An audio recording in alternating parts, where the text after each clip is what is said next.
3 years after tragedy struck, Charles Blackwood had perfected the art of avoiding life.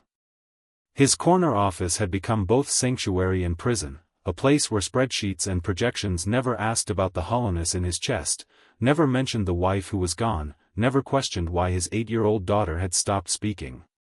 But on this rainy Tuesday, fate was about to send him a wake-up call in the most unexpected package. Welcome back to Dear Love Diaries, where we explore the unexpected turns love takes in real life. I'm so grateful you've joined me today for another journey into the heart. Today's story reminds us that healing often comes from the most unexpected places, and sometimes, when we think we're at our lowest point, we're actually at the beginning of something beautiful. Where are you watching from today? Let me know in the comments. Today we're exploring how grief and new beginnings can exist in the same heart, and how sometimes the families we build are even stronger than the ones we're born into. We'll witness how a man frozen by loss and a woman facing an uncertain future somehow find in each other exactly what they didn't know they were looking for. So settle in, perhaps with a warm cup of tea and a tissue nearby, because this story of second chances might just open your heart in ways you never expected. Charles Blackwood's day began as it always did, at precisely 5:30 a.m. No alarm needed. His body had internalized the rhythm of efficiency that governed his life since Catherine's death. 60 minutes of punishing exercise in his home gym to exhaust the body enough that the mind wouldn't wander. A 7-minute shower. Breakfast, black coffee and protein. No toast, crumbs were inefficient. No eggs, the smell reminded him of Sunday mornings with Catherine. By 6:45, he stood at his daughter's bedroom door, knuckles poised to knock but never quite making contact with the wood. He could hear Lily stirring inside, likely already dressed in her Westfield Academy uniform, hair neatly brushed by herself because she had become so fiercely self-sufficient in her silence. At 8 years old, she carried herself with the serious demeanor of someone much older, her mother's soulful eyes now watchful and wary in a face that had forgotten how to smile. "Lily," he called softly. "Mrs. Henderson is downstairs. She'll take you to school today." No response came, but he hadn't expected one. Lily hadn't spoken a single word since the day they told her mommy wasn't coming home from the hospital. 3 years of specialists, therapists, and concerned teacher conferences had yielded the diagnosis of selective mutism, a trauma response, they said. She would speak when she felt safe again. Charles checked his watch. 6:47, he was behind schedule. "I have meetings until late. Mrs. Henderson will pick you up and stay until I get home." He paused, then added the same postscript he always did, "I love you, Lily." The silence that followed him down the marble staircase echoed through the cavernous foyer of the Blackwood estate. Once, this house had been filled with Catherine's laughter, with music from her studio, with the warm sense of her experimental cooking. Now it was immaculate and cold, more museum than home, with Catherine's photographs still on the walls but somehow feeling like artifacts rather than memories. The housekeeper, Mrs. Henderson, was waiting by the door, a woman in her 60s who managed the household with the same efficient detachment that Charles managed his emotions. "Mr. Blackwood, this is my last day. As I mentioned last week, my sister in Florida needs me." Charles stopped, momentarily thrown by this disruption to his carefully structured world. "Yes, of course. The agency will send someone temporary today." "Sir, I've called 3 agencies. They're all short-staffed. And with Lily's special needs." Mrs. Henderson's eyes held genuine concern beneath her professional demeanor. "You really need someone who understands children, not just a housekeeper." "I'll handle it," Charles said, already reaching for his phone, his mind calculating how many interviews he could fit between conference calls. 15 miles across Chicago, in a modest apartment that would soon no longer be hers, Sophia Okafor carefully packed her teaching certificates into a cardboard box. 6 years at Oak Ridge Elementary, molding young minds and nurturing small hearts, now just another thing her husband's betrayal had cost her. Ex-husband, she corrected herself. The divorce had been finalized last week, Richard conspicuously absent as usual. He'd been absent throughout most of their marriage too, she now realized, his business trips covering for the 3 separate affairs she'd eventually discovered. Sophia ran her hands over her swollen belly, whispering softly to the child within. "Don't you worry. Mama has a plan." Her Nigerian accent, softened by 2 decades in America, grew stronger when she spoke to her unborn child, as though connecting the baby to a heritage Richard had always seemed vaguely embarrassed by. The eviction notice on her refrigerator gave her 2 more weeks. Her savings would cover a small rental, but without income, that wouldn't last long. Teaching positions were filled for the semester, and substitute work wasn't enough for a single mother with a newborn. When the agency had called about the nanny position with the Blackwood family, Sophia had researched Charles Blackwood thoroughly. Widower. Tech CEO. Billionaire. Father to a traumatized 8-year-old with selective mutism. The position paid 3 times a normal nanny salary and included accommodation in the estate's guest house, a godsend for her current situation. It was perfect on paper.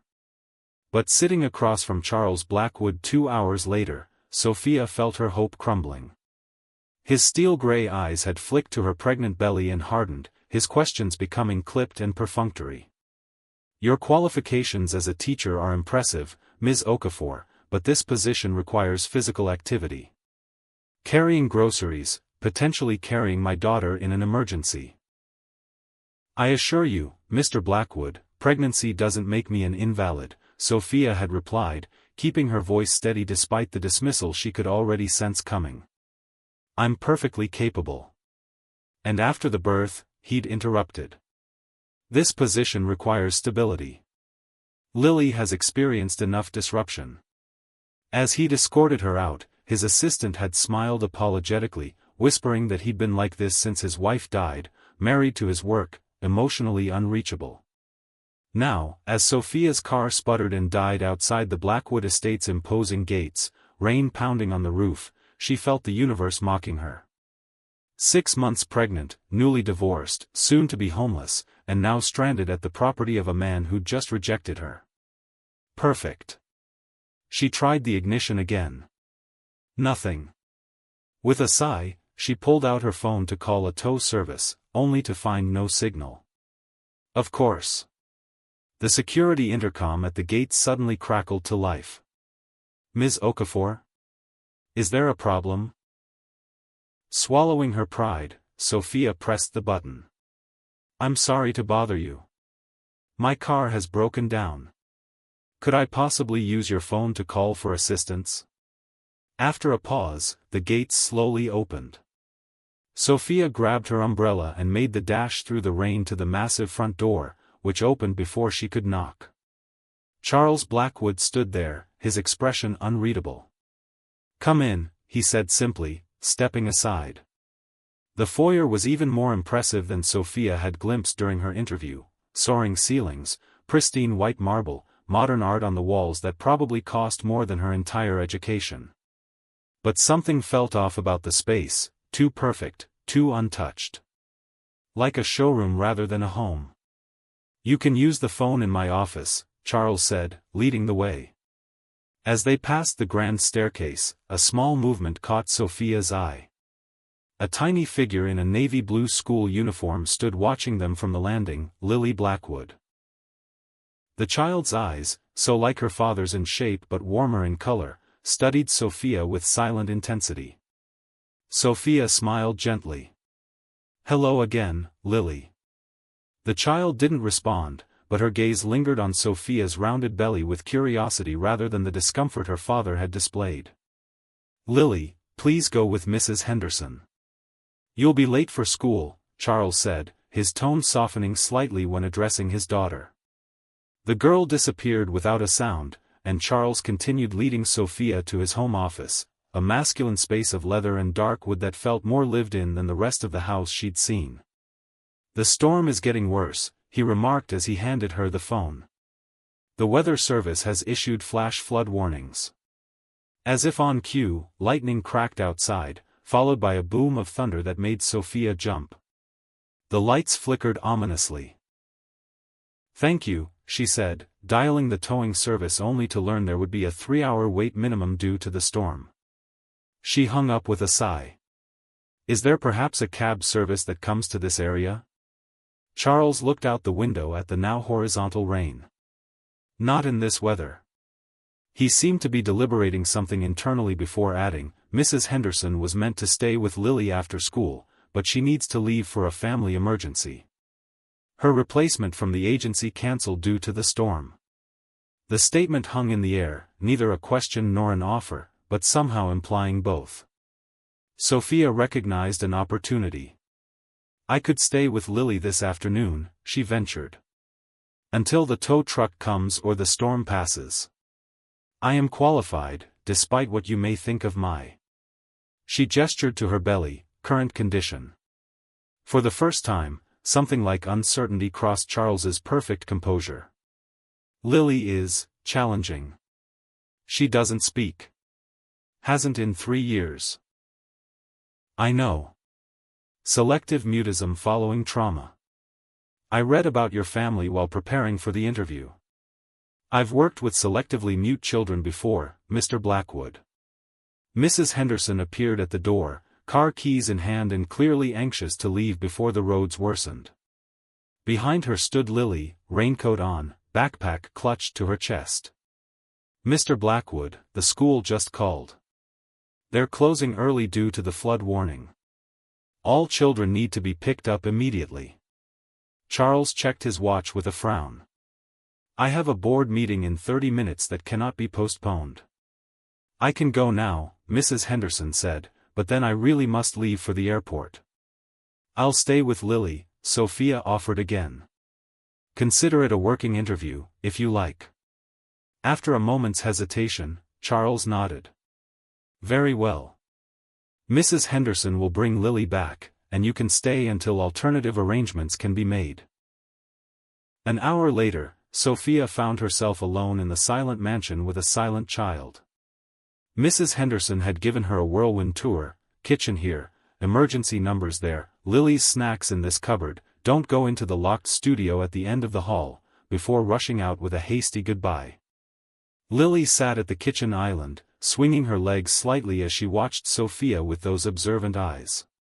"Well," Sophia said brightly, "it seems we have the afternoon together. Would you like a snack?" Lily didn't respond, but her gaze followed Sophia's movements as she explored the kitchen, a beautiful space with professional-grade appliances that looked barely used.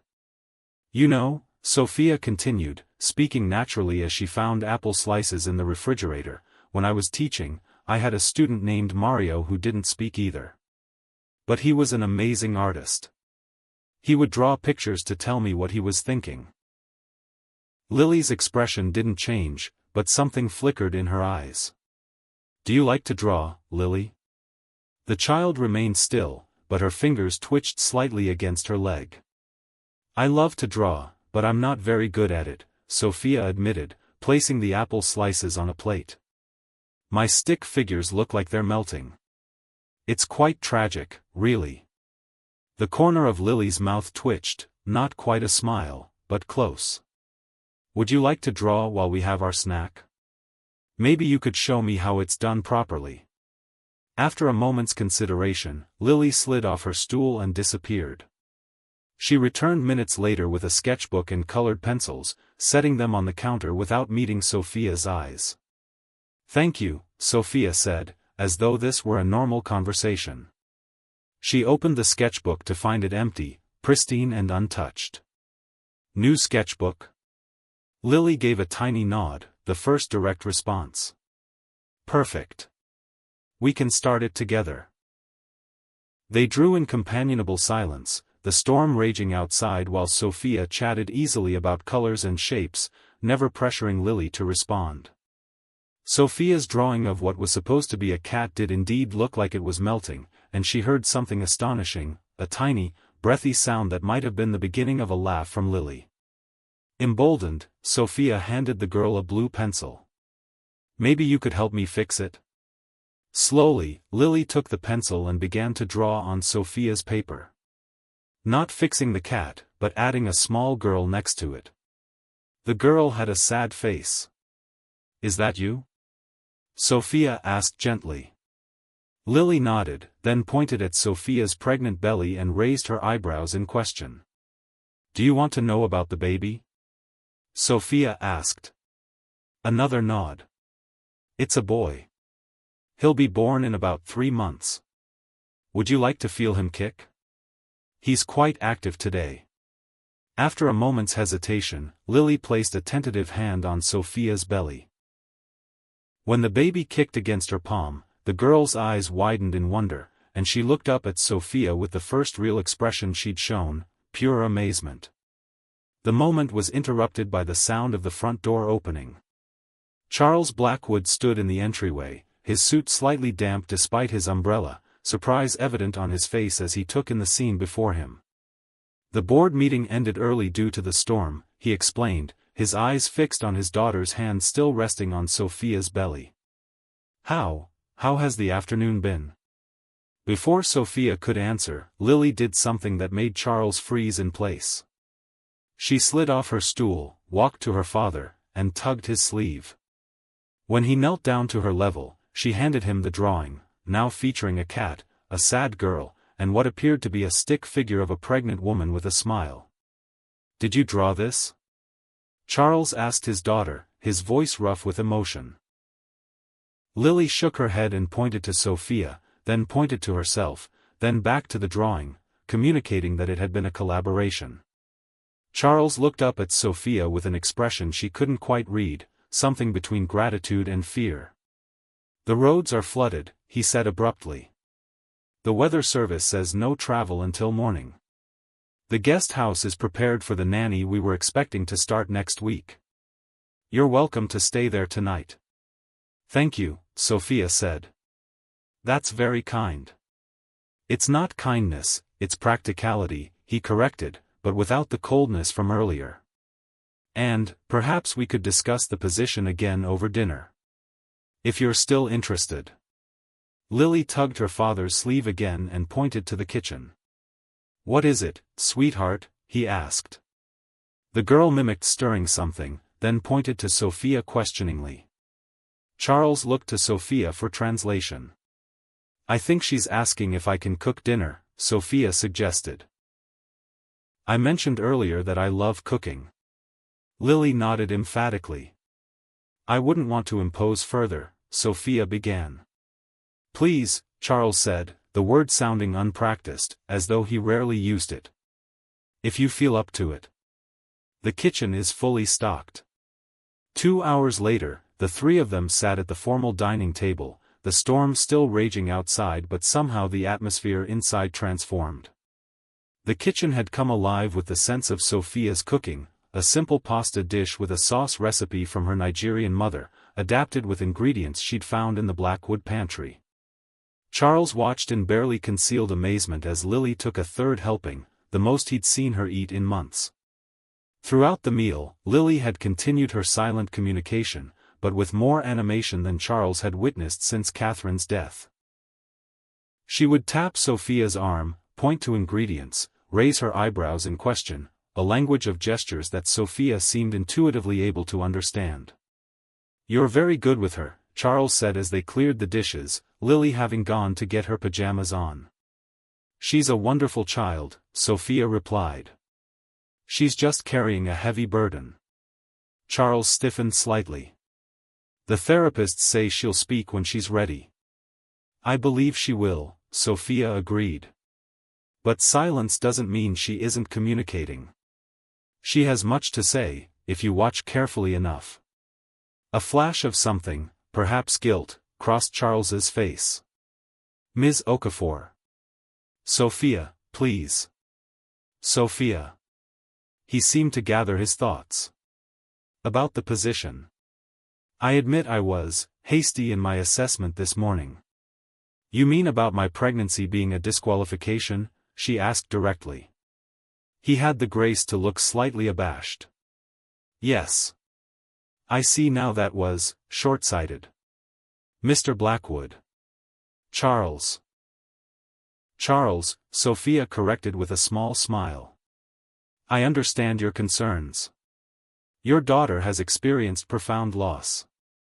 You want stability for her. But I can offer that, before and after my son is born. And the father? Charles asked, the question clearly uncomfortable for him. Would he be involved? Sophia's smile faded. No. My ex-husband has made it very clear he has no interest in fatherhood.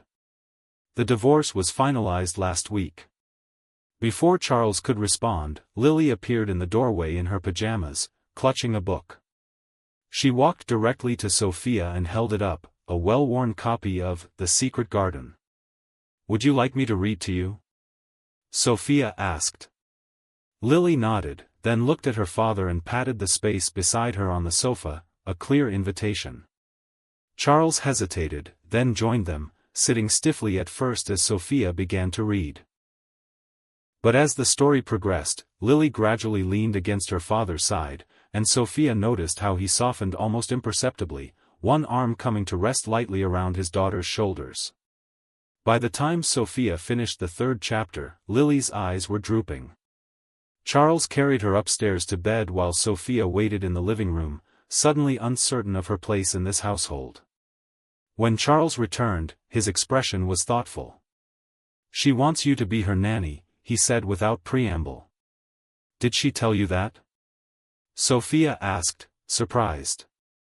In her way. He sat across from Sophia, his posture formal despite the intimate setting. She put her drawings on the nightstand next to Catherine's picture. She's never done that before, allowed anything new near Catherine's things. Sophia waited, sensing there was more. The position would be temporary, Charles continued, his businessman persona reasserting itself. Until your child is born. We can discuss arrangements after that point depending on how things progress. I understand, Sophia said carefully. The guest house has 2 bedrooms. It would accommodate you and your child. The salary we discussed this morning, plus room and board. Healthcare coverage under the company's family plan. Sophia blinked at the generosity of the offer. That's very. It's a business arrangement, Charles interrupted. I need someone qualified to care for Lily. You need stability during your pregnancy. It's mutually beneficial. Despite his clinical framing, Sophia could see something else beneath his words, a desperate father reaching for anything that might help his daughter. I would be happy to accept, she said simply. Outside, the storm continued to rage, but inside the Blackwood mansion, something had shifted, like the first fragile seedling breaking through frozen ground. If you've ever had to start over when it felt like everything was falling apart, or know someone who has, hit that subscribe button. And let me know in the comments where you're watching from. Chapter 2. 2 weeks into Sophia's tenure at the Blackwood estate, small changes had begun to appear. Fresh flowers now brightened the once sterile kitchen. The scent of home-cooked meals had replaced the clinical absence of aroma that had defined the space for years. Soft music, a blend of classical and gentle Nigerian melodies, drifted through rooms that had known only silence. Charles noticed all of it. Each morning as he descended the grand staircase at precisely 6:45, another small alteration would catch his eye. The throw pillows rearranged. A children's art project drying on the counter. A vase where no vase had been before. Part of him wanted to object, to restore the ordered emptiness that had become his comfort zone. But another part, a part he barely recognized anymore, found himself pausing to touch a petal or inhale the scent of freshly baked bread before forcing himself back into his rigid routine. More unsettling than these physical changes was Lily's transformation. She still didn't speak, but her face had become animated again. She communicated with an elaborate system of gestures, expressions, and notes that Sophia seemed to translate effortlessly. Charles would watch their silent exchanges over dinner, feeling simultaneously grateful and excluded, like a man observing a conversation in a language he had never bothered to learn. On this particular morning, Charles lingered longer than usual in the kitchen doorway, observing unnoticed as Sophia helped Lily prepare for school. His daughter's hair was styled in a neat braid with a blue ribbon that matched her uniform, Catherine's signature style for Lily, one that Mrs. Henderson had never quite mastered. "There you go," Sophia was saying, her voice warm as she straightened Lily's collar. "Perfect as always. Did you pack your art project?" Lily nodded, then made a series of hand gestures. "Yes, I'm sure Mrs. Wilson will love it," Sophia replied, understanding perfectly. "It's the most beautiful autumn tree I've ever seen." Lily beamed, then noticed her father in the doorway. Her smile dimmed slightly, not disappearing but shifting into something more cautious. That small change pierced Charles more deeply than he wanted to admit. "Good morning," he said, stepping into the kitchen. "Good morning," Sophia replied, her smile genuine but slightly reserved, as it always was with him. "Coffee's fresh. And there's a protein smoothie in the refrigerator for you." Charles paused. "You made me a smoothie?" "Lily did, actually. She noticed you never eat breakfast." Sophia's eyes held a gentle challenge. She was concerned. Charles looked at his daughter, who nodded seriously and pointed to the refrigerator. Thank you, Lily." He retrieved the smoothie, a deep purple concoction that he would have normally dismissed as inefficient. But under his daughter's watchful gaze, he took a sip. "It's good." The smile that bloomed on Lily's face was worth the disruption to his routine. "We should go," he said, checking his watch. "I'll drop Lily at school today." "Actually," Sophia interjected carefully, "I thought I might take her. There's an art display in the lobby this morning, and parents are invited to view the children's work." "I have meetings," Charles said automatically. Lily's face fell, and she looked down at her shoes. Sophia didn't push, but something in her expression made Charles feel as though he had failed some sort of test. "Of course," she said. "I'll take her then." As Charles drove to Blackwood Enterprises headquarters, the taste of berries and protein powder lingered on his tongue, along with something less pleasant, the knowledge that Sophia was doing what he should be doing, going where he should be going. The gleaming skyscraper housing his company rose from downtown Chicago like a monument to his success, 68 floors of innovation and achievement. In the underground parking garage, his CFO and longtime friend Marcus Thompson was waiting by the elevator. "You're 4 minutes late," Marcus observed with raised eyebrows. "The apocalypse must be nigh." "Traffic," Charles replied curtly. "Right. Nothing to do with that gorgeous nanny who's moved into your guest house?" Marcus's tone was teasing, but his eyes were evaluating.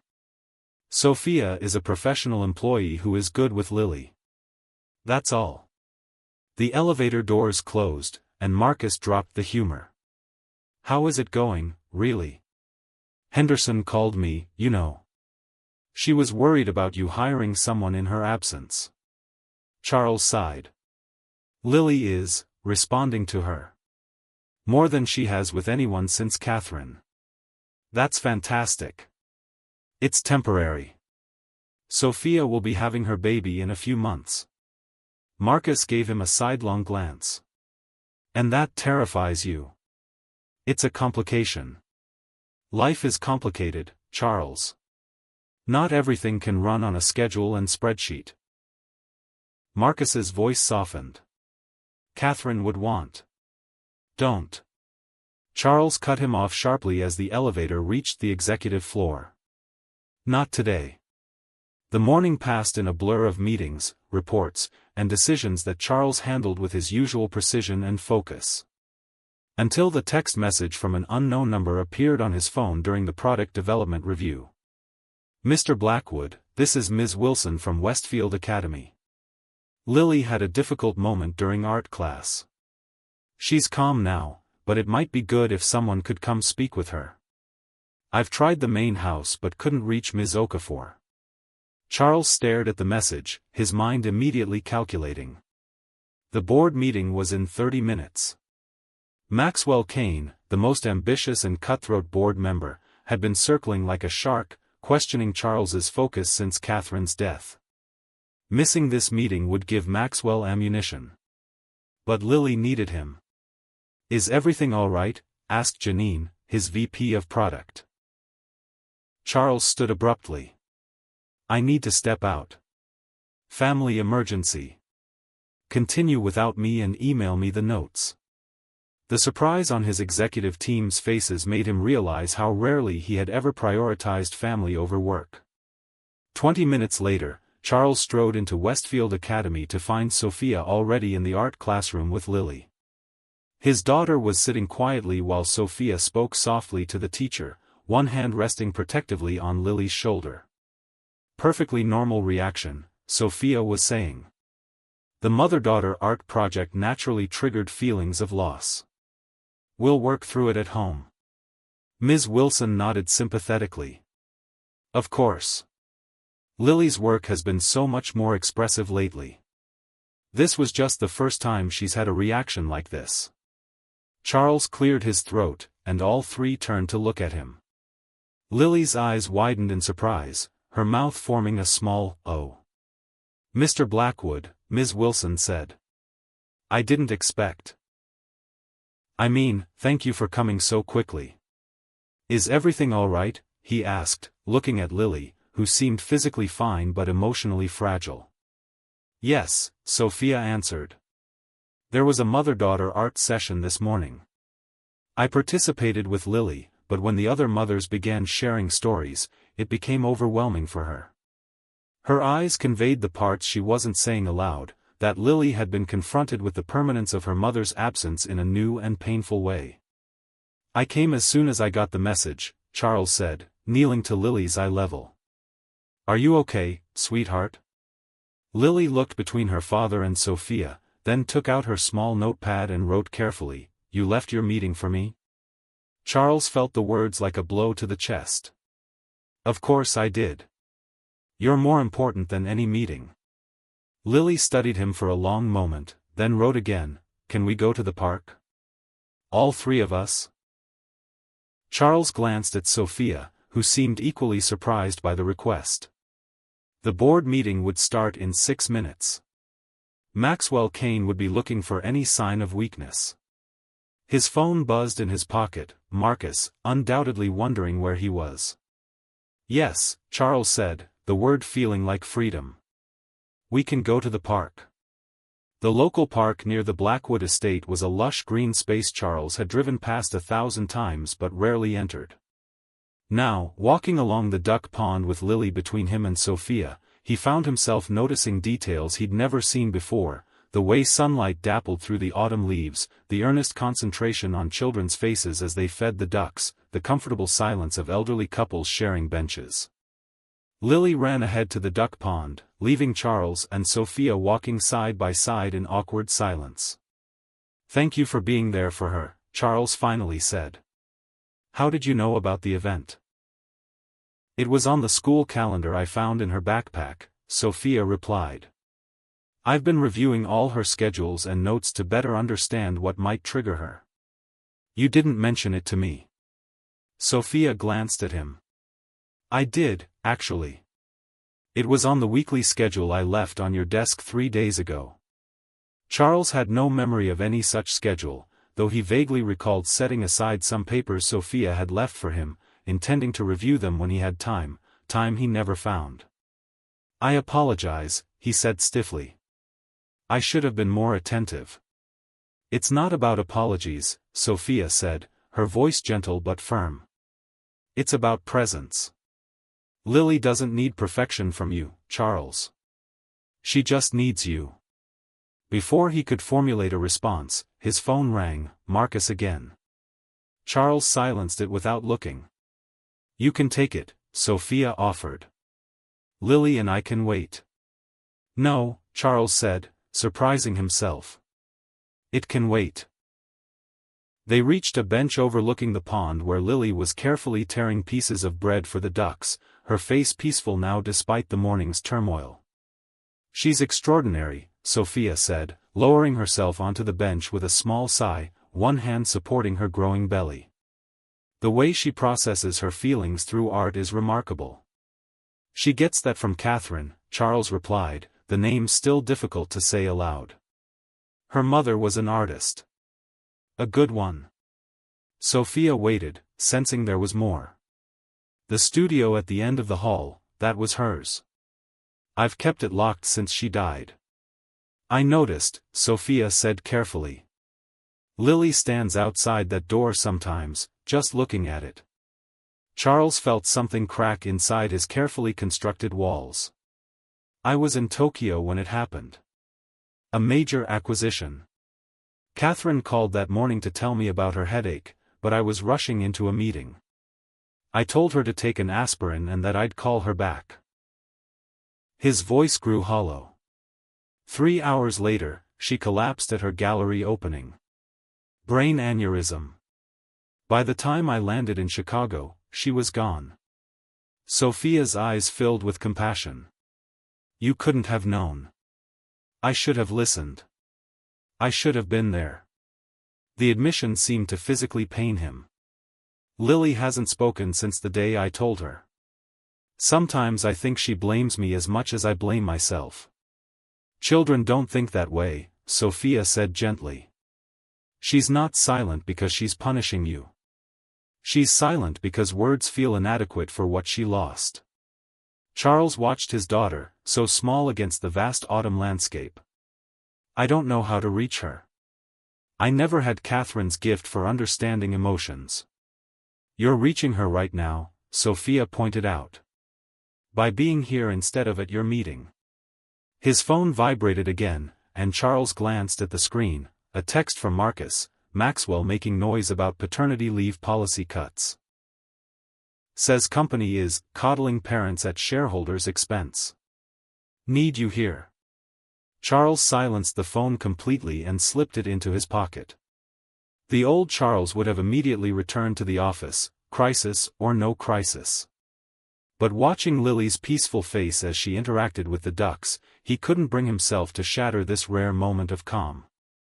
That evening, after Lily had gone to bed, Charles found himself at the kitchen island reviewing board meeting notes while Sophia prepared lunch for the next day. The domesticity of the scene wasn't lost on him, how quickly this woman had created routines and warmth in a house that had known neither for years. Maxwell Kane is pushing to cut the company's parental leave program, he said suddenly, surprising himself by sharing the information. Sophia looked up from the sandwich she was wrapping. That seems short-sighted for a company that wants to attract top talent. He claims it's about shareholder value. In reality, it's his way of positioning himself as the pragmatic alternative to my leadership. Charles ran a hand through his hair, a rare gesture of frustration. He's been waiting for an opportunity since Catherine died. And what do you think? Sophia asked, her hands continuing their efficient work. About what? About parental leave. As a father. Not as a CEO. Charles considered the question. I never took any when Lily was born. I regret that now. Sophia nodded but didn't press further, allowing comfortable silence to fall between them as she finished preparing Lily's lunch bag with a care that made his own hasty parenting feel inadequate. Sophia, he began hesitantly, thank you for today. For being there for Lily when I wasn't. You were there, she corrected him. Maybe not at first, but when it mattered. Their eyes met across the kitchen island, and for a moment, Charles felt something unfamiliar stir within him, a warmth he had thought long extinguished. Sophia looked away first, her hand moving to her belly as the baby kicked. He's active tonight, she said with a soft smile. May I? Charles asked, the question surprising them both. After a moment's hesitation, Sophia nodded. Charles placed his hand gently on her rounded belly, feeling the strong, determined movements of new life beneath his palm. Something about the simple human connection, life continuing, persisting despite loss, made his throat tighten with emotion. The moment was interrupted by the doorbell. Charles withdrew his hand quickly, an inexplicable guilt washing over him as he went to answer. Donna Wright stood on the doorstep, elegant as always in a cashmere wrap and pearls, her silver blonde hair perfectly styled despite the late hour. Catherine's mother carried herself with the same innate grace her daughter had possessed, though grief had added new lines to her face over the past 3 years. "Charles," she greeted him with a kiss on the cheek. "I know I'm early for our weekly dinner, but I was in the neighborhood and thought I'd drop off these photo albums I found. More pictures of Catherine as a child that I thought Lily might like to have." "Of course, Donna. Come in." Charles led his mother-in-law into the foyer, where she immediately noticed the changes. "Fresh flowers," she remarked, touching a petal of the lilies arranged on the entry table. "And is that music I hear? And something smells wonderful." Before Charles could respond, Sophia emerged from the kitchen, stopping short when she saw the visitor. "Donna, this is Sophia Okafor, Lily's new nanny," Charles said formally. "Sophia, this is Donna Wright, my mother-in-law." "A pleasure to meet you, Mrs. Wright," Sophia said warmly, extending her hand. Donna's eyes widened slightly at Sophia's pregnant belly before she composed herself and shook the offered hand. "Likewise, Ms. Okafor. How long have you been working here?" "Just over 2 weeks," Sophia replied. "And you're?" Donna gestured vaguely. "Due in about 3 months, Sophia supplied calmly. "A boy." An awkward silence fell, during which Charles could practically see Donna calculating the implications, a pregnant woman living on the property, rearranging Catherine's carefully designed home, influencing her granddaughter. "I was just finishing Lily's lunch for tomorrow," Sophia said smoothly. "Would you like some tea, Mrs. Wright?" "I made ginger cookies this afternoon," Lily helped. "Lily helped?" Donna's surprise was evident. "She hasn't shown interest in the kitchen since." "Since Catherine," Charles finished quietly. "Sophia has been good for her, Donna. She's still not speaking, but she's more engaged. She's drawing again." Something like pain crossed Donna's aristocratic features. Drawing was their special thing. Catherine always said Lily had more talent than she did. "She's quite gifted," Sophia agreed. "Would you like to see some of her recent work while I prepare that tea?" Later, after Donna had departed with the promise to return for their usual Sunday dinner, Charles found Sophia in the kitchen, wiping down counters with more vigor than necessary. "I apologize for Donna," he said. "She can be protective of Catherine's memory." Sophia paused in her cleaning. "There's nothing to apologize for. She loved her daughter and loves her granddaughter. That's beautiful." "She questioned every change you've made to the kitchen," Charles pointed out. "The rearranged cabinets, the new spice rack. It's natural to want to preserve what your loved one created," Sophia said quietly. "I understand that better than you might think. After my mother died when I was in college, I kept her recipe book exactly as she left it, stains, dog-eared pages and all. I wouldn't let anyone touch it." She smiled slightly. "But eventually I realized adding my own recipes to it wasn't erasing hers, it was building on her legacy." Charles absorbed her words, wondering if that wisdom could apply to his own frozen grief. Before he could respond, his phone rang, a video call from Richard Okafor displayed on the screen. Sophia's expression changed instantly, her calm demeanor replaced by visible tension. "Excuse me," she said quickly, leaving the kitchen. Curious despite himself, Charles followed her into the hallway, hanging back but still within earshot as she answered the call in the living room. "Richard, it's late. What do you want?" Her voice had an edge Charles hadn't heard before. A male voice responded, smooth and practiced. "Come on, Soph, is that any way to greet your husband?" "Ex-husband," Sophia corrected firmly. "The divorce is final." "Technicalities," Richard replied dismissively. "I've been doing some thinking. Maybe I was hasty. We built a life together for 8 years. That's not something to throw away lightly." Charles saw Sophia's shoulders stiffen.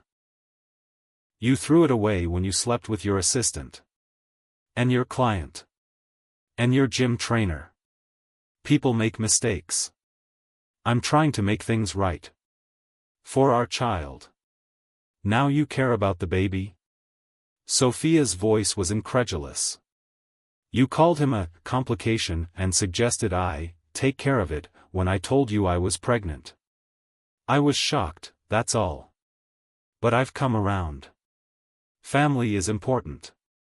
There was a pause before Sophia responded, her voice quieter.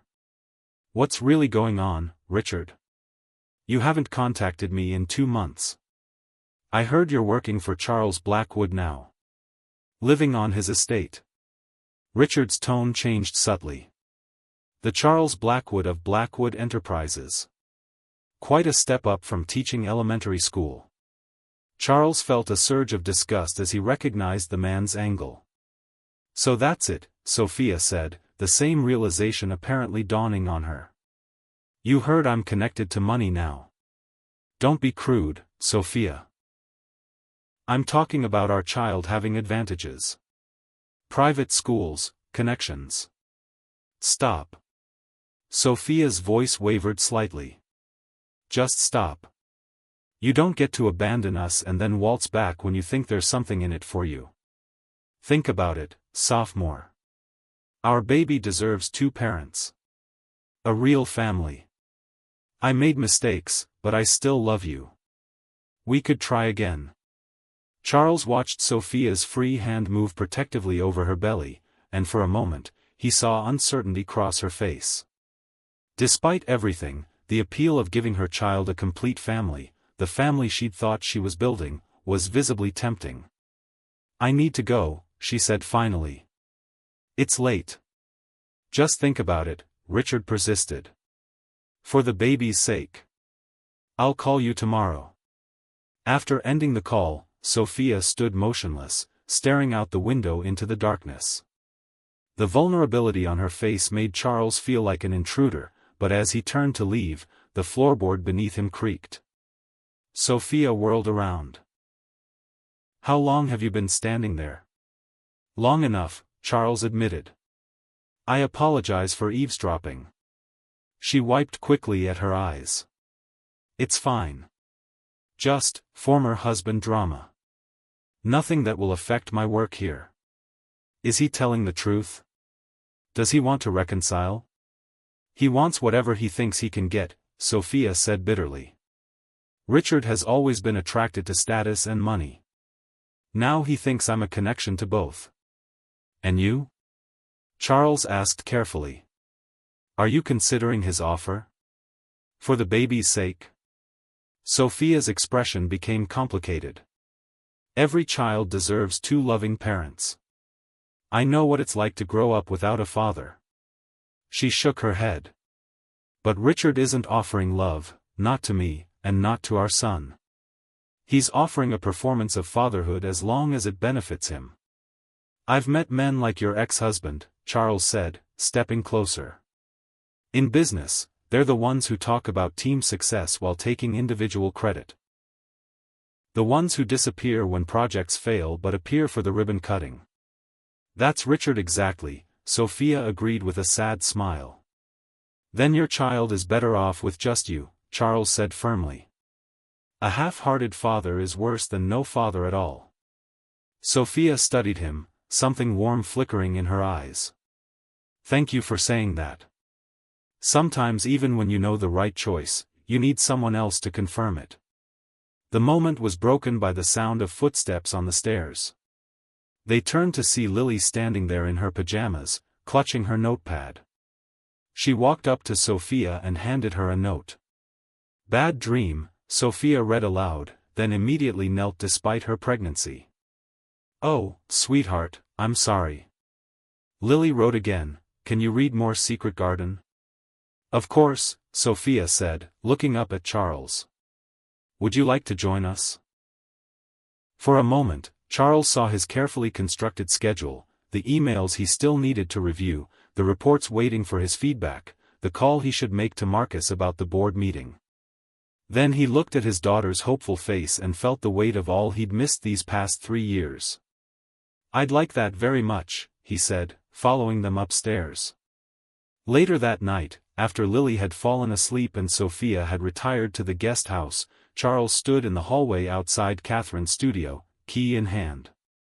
For 3 years, he had kept this door locked, preserving the space exactly as she had left it, brushes still in water, canvas half finished, her sweater draped over the chair.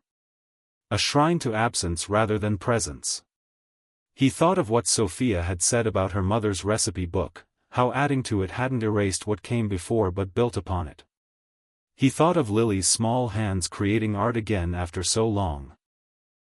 And for the first time in 3 years, he allowed himself to wonder if moving forward didn't mean betraying the past but honoring it in a new way. His phone vibrated with an email notification, Maxwell Kane requesting a private meeting tomorrow to discuss leadership priorities. Charles slipped the phone back into his pocket without responding and returned the studio key to its hook on the wall. Some decisions required more thought than others. The next morning brought a phone call from Lily's school just as Charles was about to leave for the office. The headmistress's voice was carefully neutral as she explained there was a situation requiring a parent's immediate attention. Charles arrived to find Sophia already there, sitting outside the office with Lily, whose face was tear-streaked but resolute. "What happened?" he asked, kneeling before his daughter. Lily passed him a crumpled note. "Jordan said Mommy is never coming back and I should just talk already. I pushed him." Charles looked up at Sophia, who filled in the details quietly. It was during the mother-daughter art exhibit. Some of the children were insensitive about Lily not having her mother there. When one boy kept taunting her, she pushed him. "She's never been physical before." Mr. and Mrs. Blackwood, the headmistress called from her doorway. "Oh, I'm not," Sophia began. "It's fine," Charles interrupted, helping her to her feet. "Let's go in together." The meeting was brief but tense. The headmistress was sympathetic to Lily's situation but firm about the school's no-violence policy.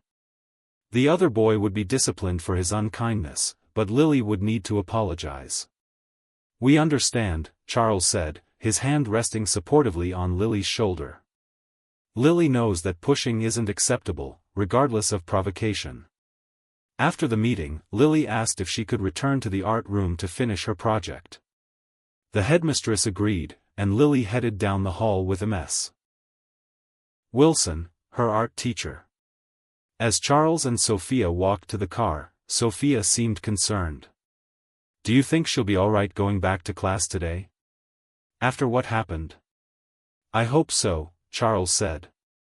"The art room has always been where she feels safest." His phone rang as they pulled through the gates. Marcus again. "Charles, where are you?" "Maxwell has called an emergency board meeting. He's making his move about the parental leave policy, and I think it's just the first step in challenging your leadership. You need to get here now." "I had a situation at Lily's school," Charles explained. "I'll be there as soon as I can." "Make it soon," Marcus warned. "Kane is out for blood today." Charles ended the call to find Sophia watching him with concern. "You need to go," Sophia said, understanding immediately. "It's a situation at work," he confirmed, already calculating how quickly he could get downtown. But before he could leave, the school called again, this time with news that would alter the delicate balance of the household irrevocably. The school secretary's voice was crisp with urgency. "Mr. Blackwood, I apologize for calling again, but we have a situation with the mother-daughter art exhibit. Lily is, well, she's refusing to leave the art room. She's become quite upset." "What's happening?" Charles asked, concern evident in his voice. "She's painting quite intensely. Ms. Wilson is with her, but she's asking for both you and Ms. Okafor." Charles ended the call, turning to Sophia. "Lily's in the art room and apparently very upset. She's asking for both of us."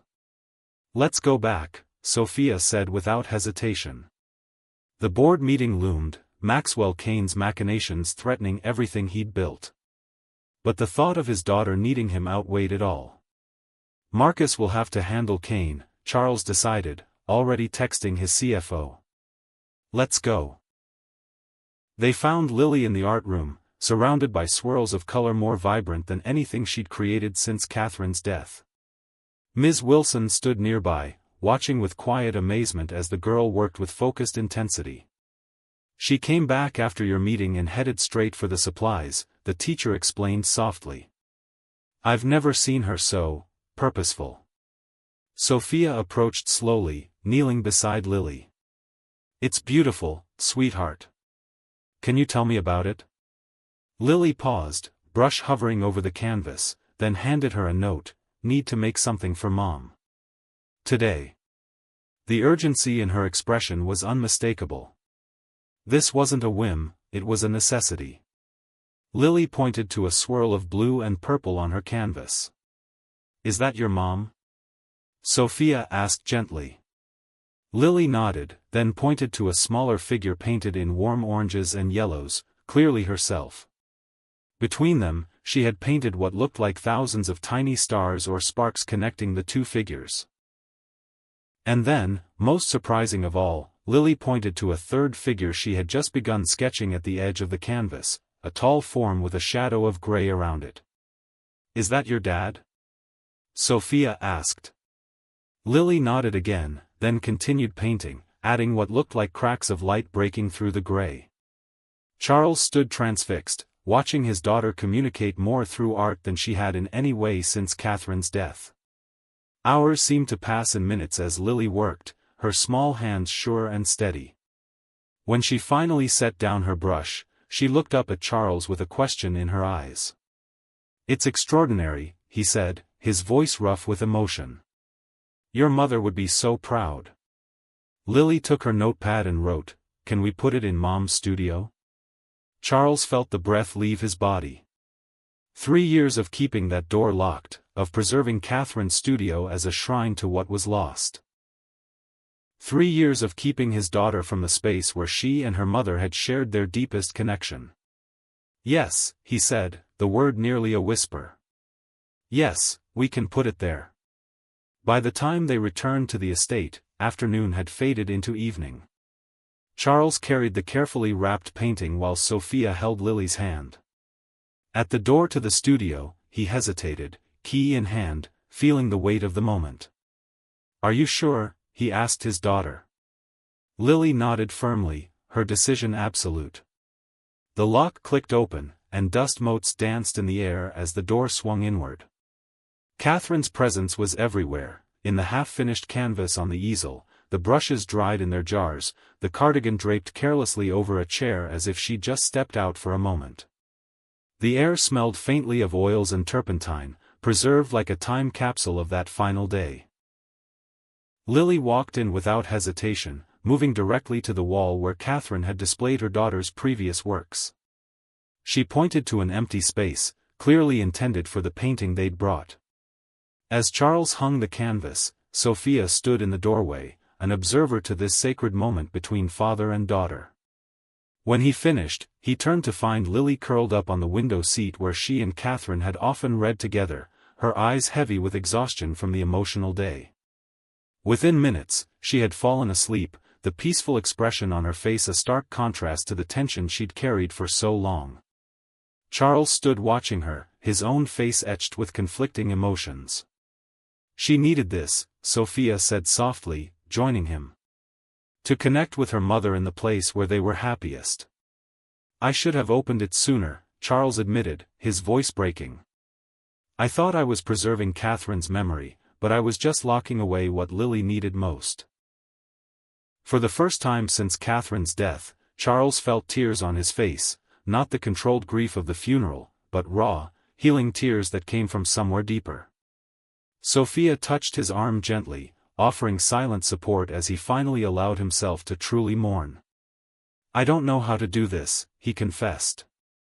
How to be what Lily needs without Catherine. You're already doing it, Sophia assured him. By being here. By choosing her today. Charles looked at his sleeping daughter, then at the painting she'd created, the three figures connected across space and time, the gray around his own image broken by beams of light. In her childlike wisdom, Lily had visualized exactly what was happening, the slow thawing of his frozen heart. This turning point reminds me how healing often requires breaking through our comfort zones. Have you ever had someone enter your life who changed everything unexpectedly? Double tap that like button if you've experienced something similar, and share your story in the comments below. Chapter 3. I think she'd like this one, Charles said, holding up a crystal butterfly hair clip that caught the light of the department store's bright fluorescent lamps. Catherine used to wear something similar. Sophia tilted her head, considering it. It's beautiful, but very grown-up. Lily's turning 9, not 19. Charles returned the clip to the display with a sigh. I haven't shopped for a child in, well, ever. Catherine always handled birthdays and Christmas. 2 weeks had passed since the breakthrough in the art studio. The room was no longer locked, instead, it had become a sanctuary where Lily spent hours drawing and painting, sometimes with Sophia, sometimes alone with her memories of her mother. Charles had even spent a Sunday afternoon there, awkwardly attempting to sketch while Lily worked beside him in companionable silence. Now they faced Lily's upcoming birthday, the first since Catherine's death that Charles was actively planning rather than simply funding. The mall was crowded with weekend shoppers, and Charles looked distinctly out of place in his tailored casual wear among the families in jeans and t-shirts. What about this? Sophia suggested, pointing to a set of professional-grade colored pencils. She's been using school supplies in the studio, but these would be perfect for the detailed work she's starting to do. Perfect, Charles agreed, relieved by the guidance. And perhaps a sketchbook to go with them? Definitely. And maybe. Sophia paused at a display of children's art supplies, picking up a kit for making friendship bracelets. She mentioned wanting to make these for her friends at school. For a moment, Charles simply watched Sophia as she examined the contents of the kit, her face animated as she considered his daughter's preferences.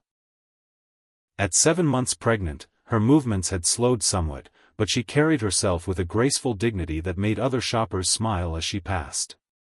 There was something about her presence that invited connection, the opposite of his own effect on people. What? Sophia asked, catching his gaze. I was just thinking that I would have chosen all the wrong things without you, he admitted. You're too hard on yourself, she replied, placing the bracelet kit in their shopping basket. You know Lily better than you think you do. I know the Lily from before, Charles said quietly. You know who she is now. Sophia's expression softened. Children change and grow, but their essence remains. The things she loved with Catherine, art, books, that little dance she does when she's excited, those are still part of her. You just need to look closely enough to see them. As they continued shopping, Charles found himself noticing the easy way Sophia interacted with the world. Thanking cashiers by name, complimenting a toddler's shoes in the elevator, helping an elderly woman reach a high shelf. Small human connections that he typically overlooked in his focused efficiency.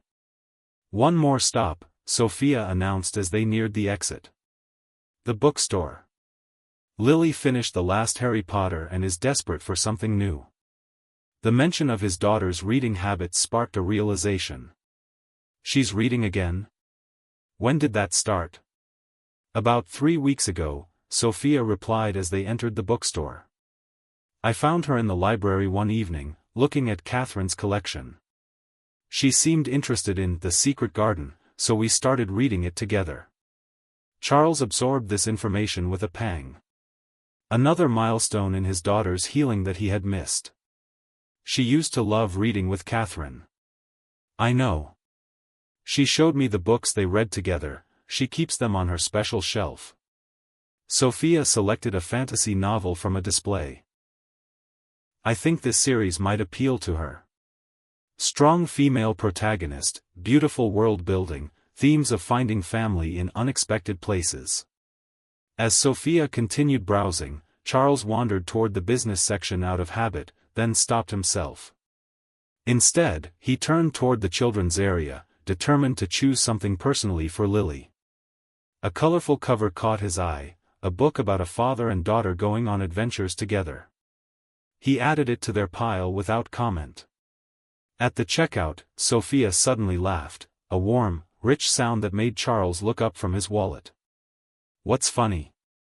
"Look," she said, pointing to a display of pregnancy books.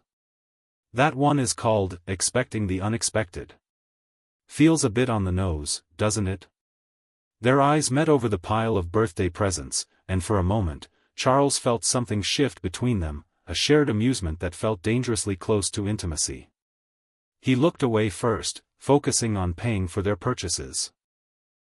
Outside the mall, the crisp autumn air was filled with the scent of cinnamon and apples from a nearby cafe. Charles found himself reluctant to end the afternoon, which had been surprisingly enjoyable despite his usual aversion to shopping. "Coffee?" he suggested impulsively, gesturing to the cafe. "Or tea, in your case." Sophia checked her watch. "We have an hour before we need to pick up Lily from her playdate." The cafe was warm and crowded, but they found a small table by the window.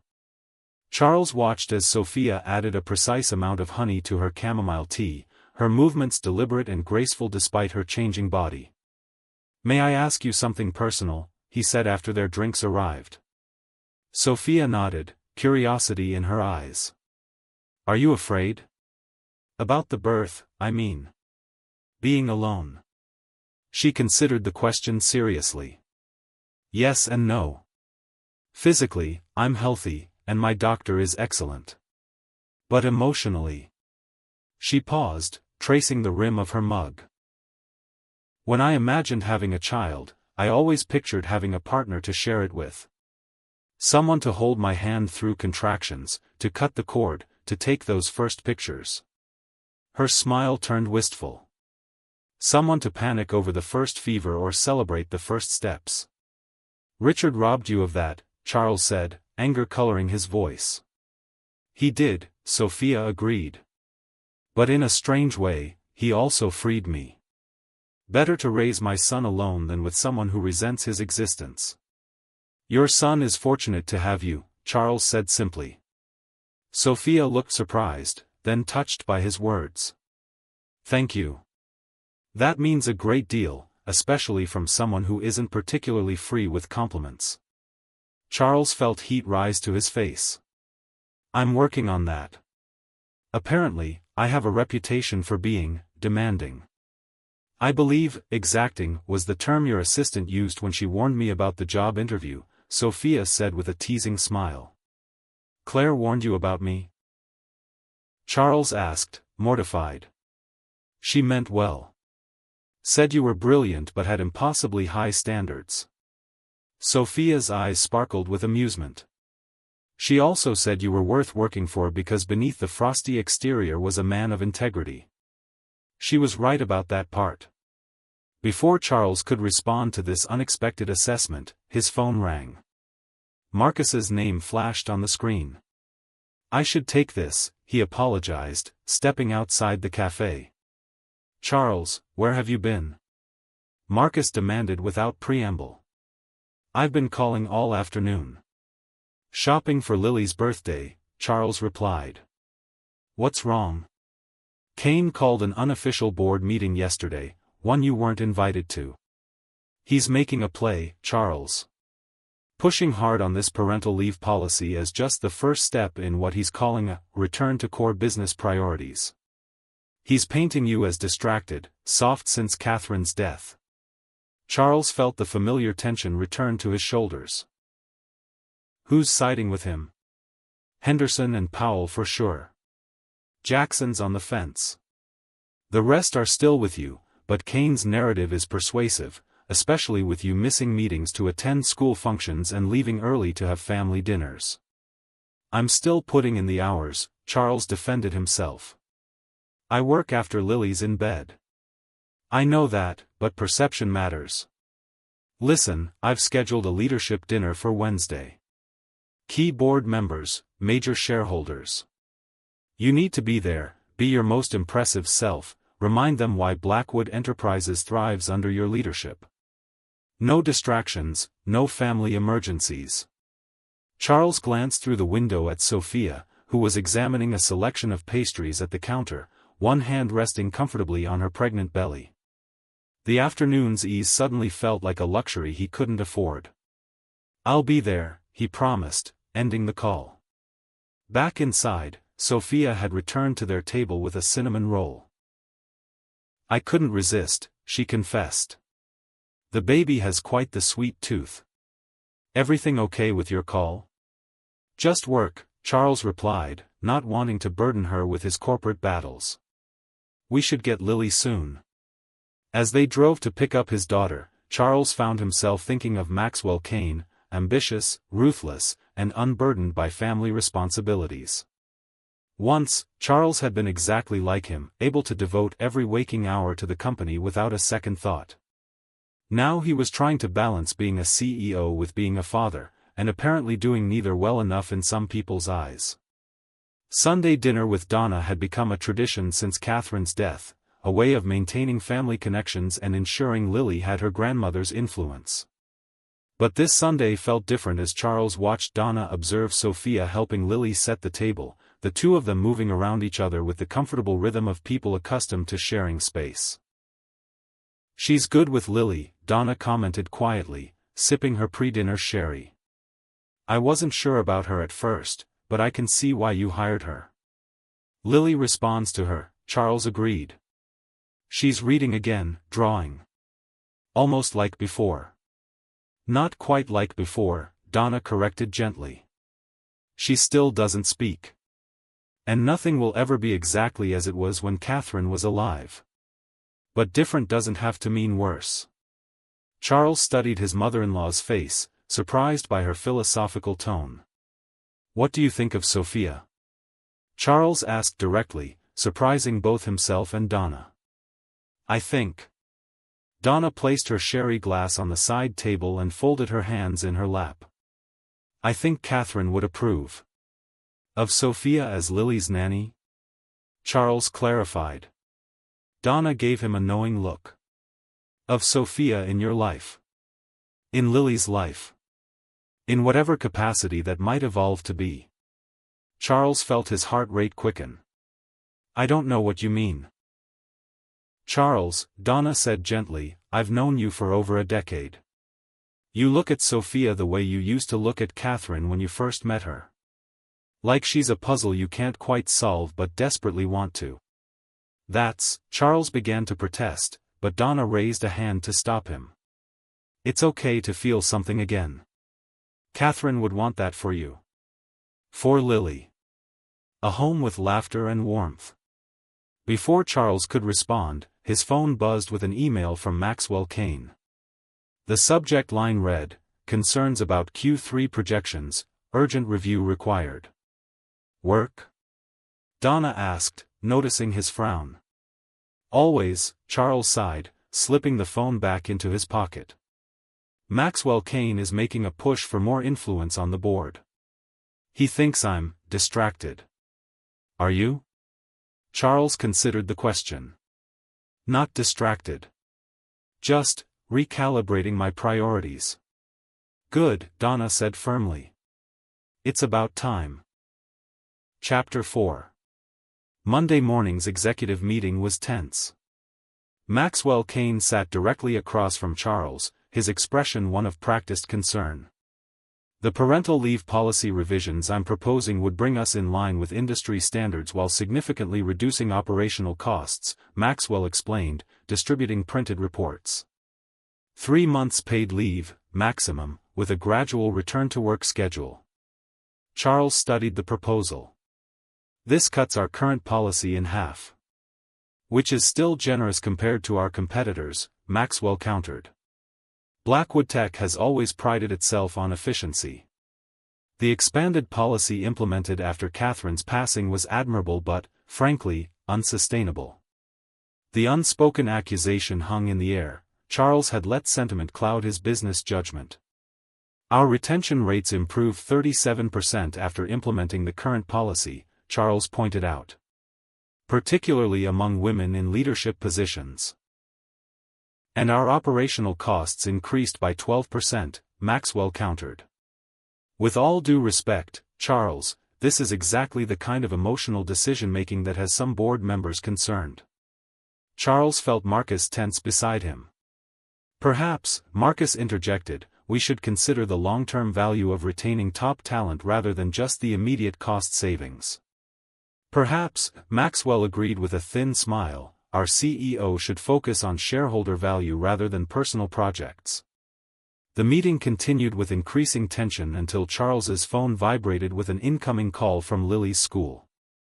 He ignored it, focusing on Maxwell's presentation. When it rang again immediately, anxiety flickered through him. "Excuse me," he said, stepping out of the conference room.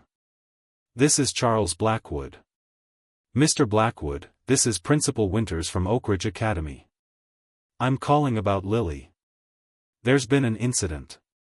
Charles's heart raced. "Is she hurt?" No. "But she's very upset. We're having our mother-daughter science fair today, and..." "That's this week?" Charles interrupted, mentally reviewing his calendar. "I thought it was next month." "It was in the newsletter, sir." Lily became very distressed when the other girls' mothers started arriving. "She's refusing to leave the art room. We've tried calling Ms. Okafor, but there's no answer." Charles glanced back at the conference room where Maxwell was gesturing emphatically to the board members. "I'm in a critical meeting. Can you have her teacher sit with her until I can arrange something?" "Of course, but..." "I'll call you right back," Charles promised, ending the call and immediately dialing Sophia's number. It went straight to voicemail. He tried the house line with the same result. Marcus stepped out of the meeting. "Everything okay?" "Lily's having a breakdown at school. Mother-daughter event. I can't reach Sophia." "Go," Marcus said without hesitation. "I'll handle Kane." Charles shook his head. "If I leave now, it plays right into his narrative. I can't give him that ammunition." "Charles," Marcus said firmly, "this is your daughter. Kane will still be here plotting tomorrow." "You don't understand what's at stake," Charles replied, already texting Donna to ask if she could go to the school. "I understand exactly what's at stake," Marcus countered.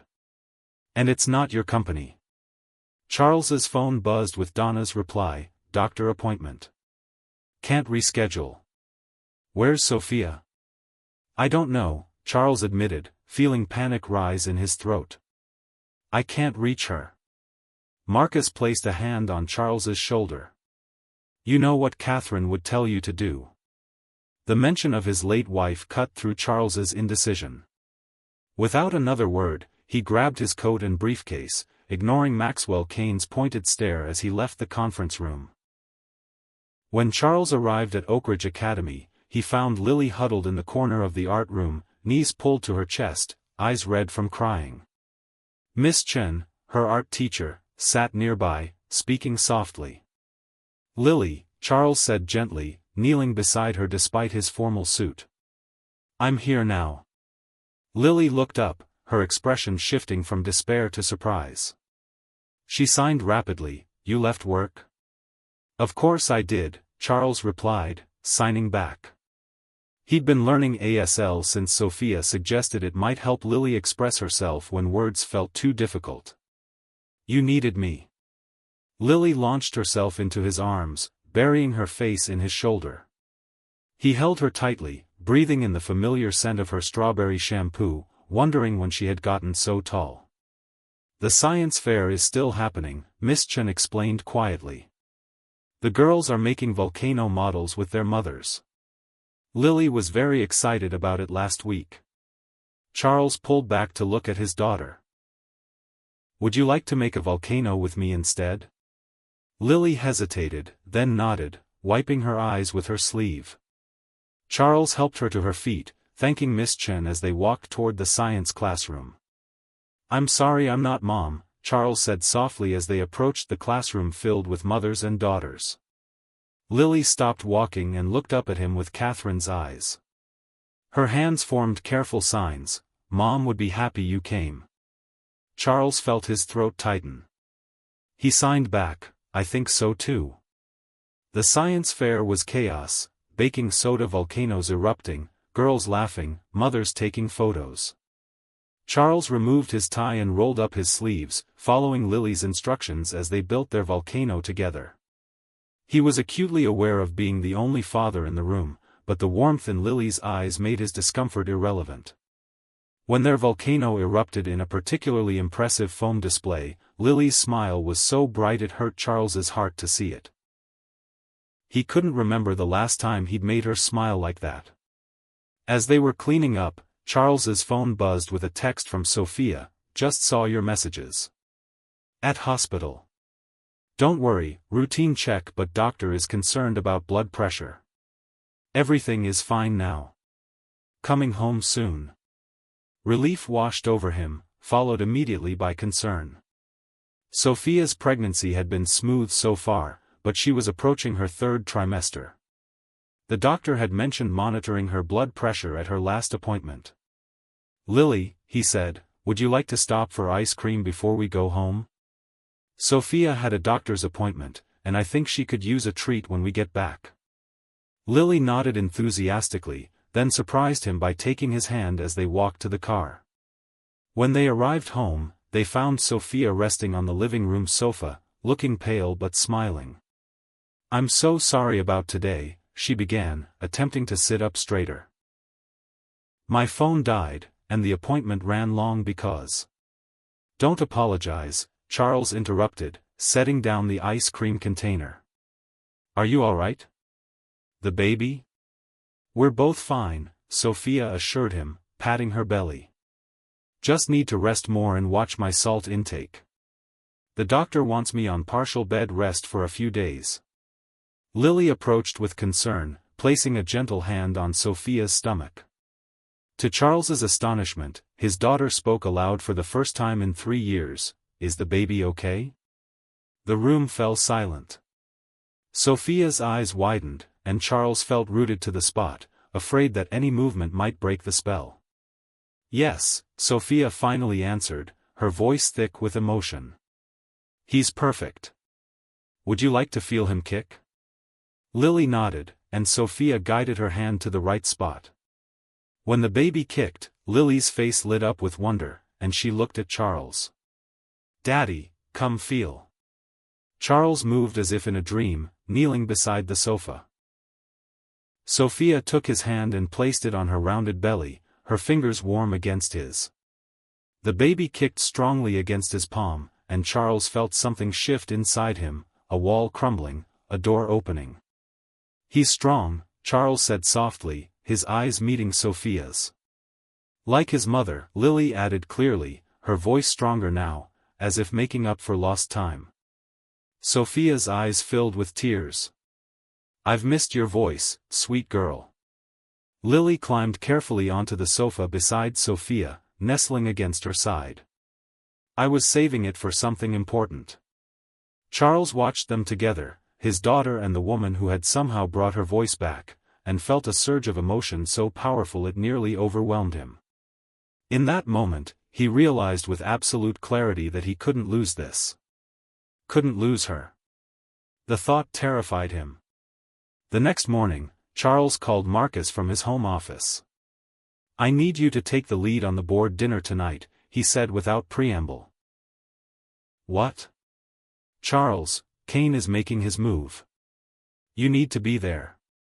Sophia's on bed rest. Doctor's orders. I can't leave her alone with Lily right now." Marcus was silent for a moment. "You realize what Kane will make of this?" "I do," Charles replied, watching through the window as Lily read a book aloud to Sophia in the garden. "And I don't care." "You don't," Marcus stopped short. "Who are you, and what have you done with Charles Blackwood?" Charles laughed softly. "I'm still me. Just reprioritizing. This is about more than the nanny situation, isn't it? Her name is Sophia, Charles said firmly. And yes, it is. Marcus let out a low whistle. Wow. I knew you were warming up to her, but this is... Are you sure, Charles? It hasn't even been 3 years since Catherine. I'll always love Catherine, Charles said, the words feeling right as he spoke them. But she's gone, and somehow, we're still here. Lily's speaking again, Marcus. Actually speaking. And it's because of Sophia. That's wonderful news, Marcus said sincerely. Look, I'll handle Kane tonight. But you need to prepare for the fallout. He's not going to give up easily. I know, Charles agreed. But for the first time since Catherine died, I have something worth fighting for besides the company. Chapter 5. The days of Sophia's bed rest created a strange new dynamic in the household. Charles rearranged his schedule to work from home, taking video calls from his office and handling Lily's school runs and meals. Donna visited daily, bringing homemade soups and surprisingly, photo albums of Catherine's childhood that she shared with both Lily and Sophia. She would have been about your age in these, Donna explained, showing Sophia pictures of Catherine at her ballet recital. Always artistic, always determined. Like Lily, Sophia observed, watching as the girl carefully examined each photograph. Very much so, Donna agreed. Though Lily has her father's analytical mind as well. Charles, entering with a tray of tea, felt a strange comfort in hearing Catherine discussed so openly.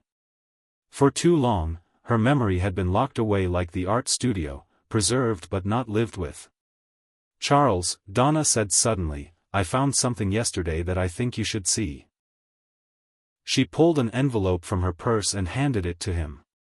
It was in Catherine's journal, the one she kept after Lily was born. I should have given it to you sooner, but, well, I wasn't sure you were ready.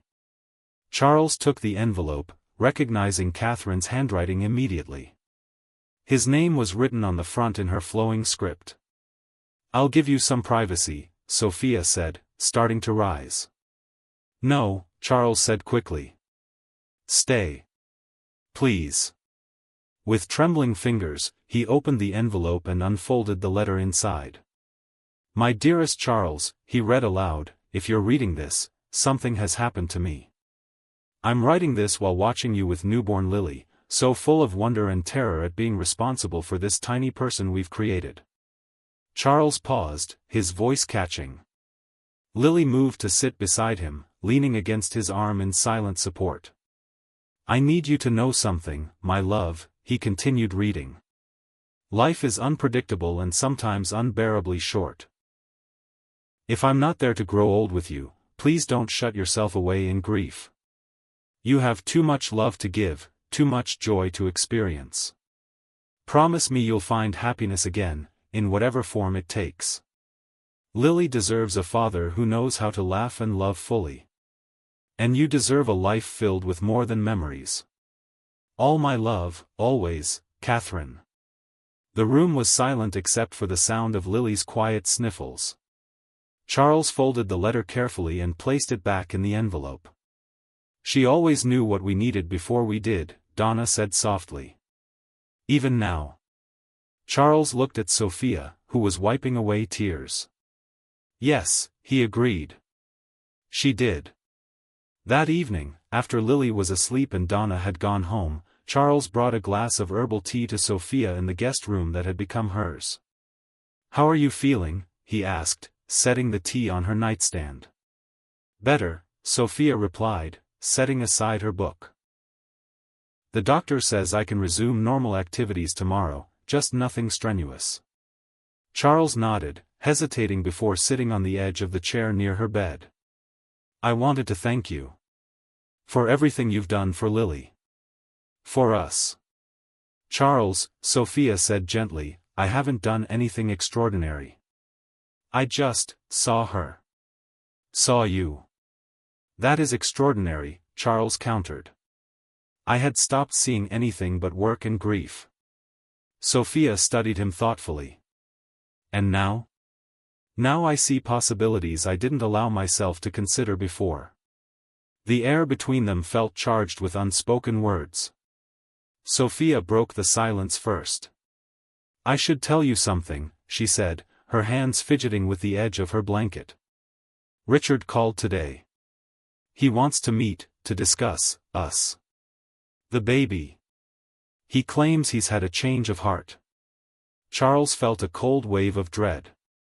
And what do you want? I don't know, Sophia admitted. He's the baby's father.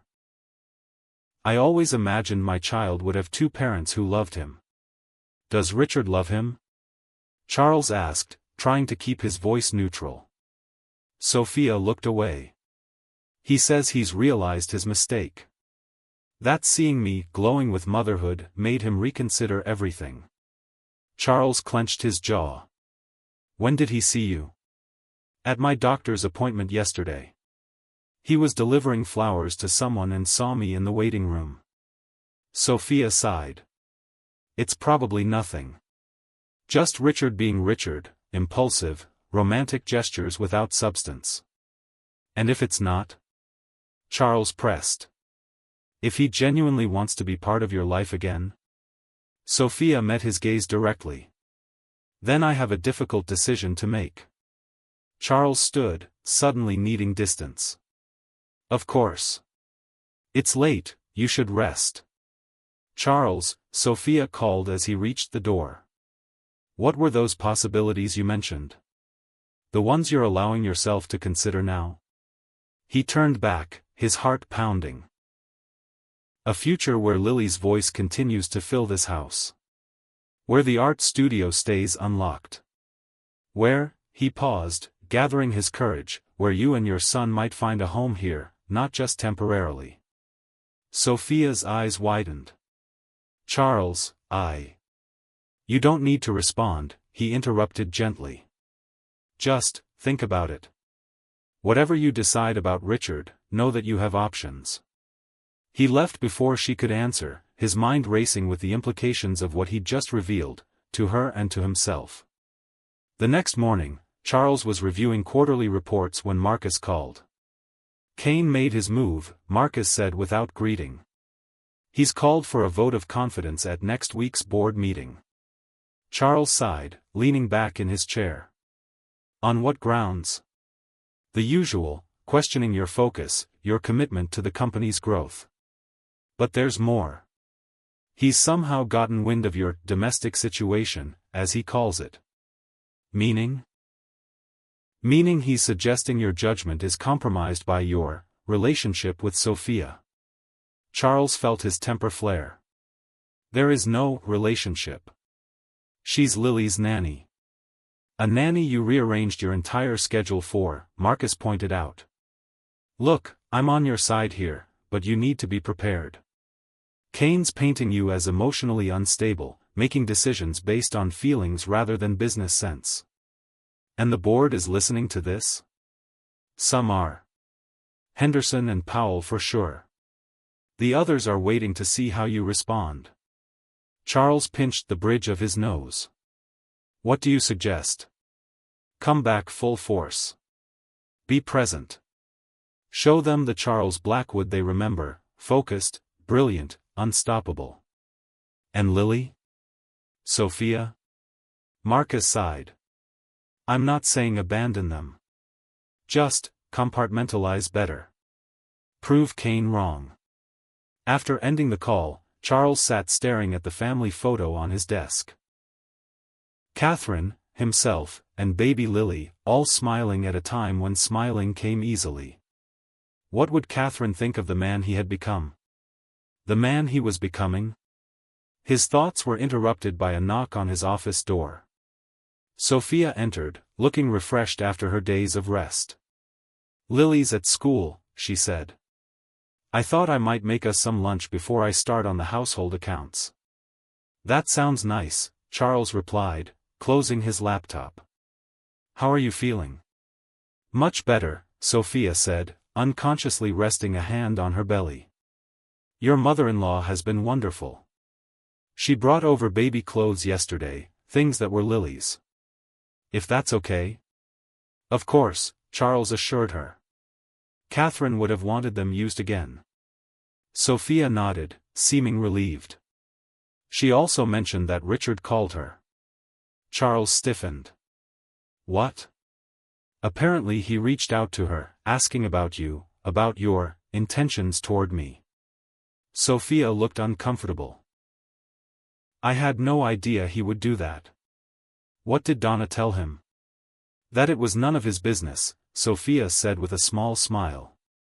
And that I was perfectly capable of making my own decisions. Charles felt a surge of gratitude toward his mother-in-law. She's right. I know, Sophia agreed. Which is why I called Richard this morning and told him no. To all of it. To meeting, to reconciliation, to co-parenting.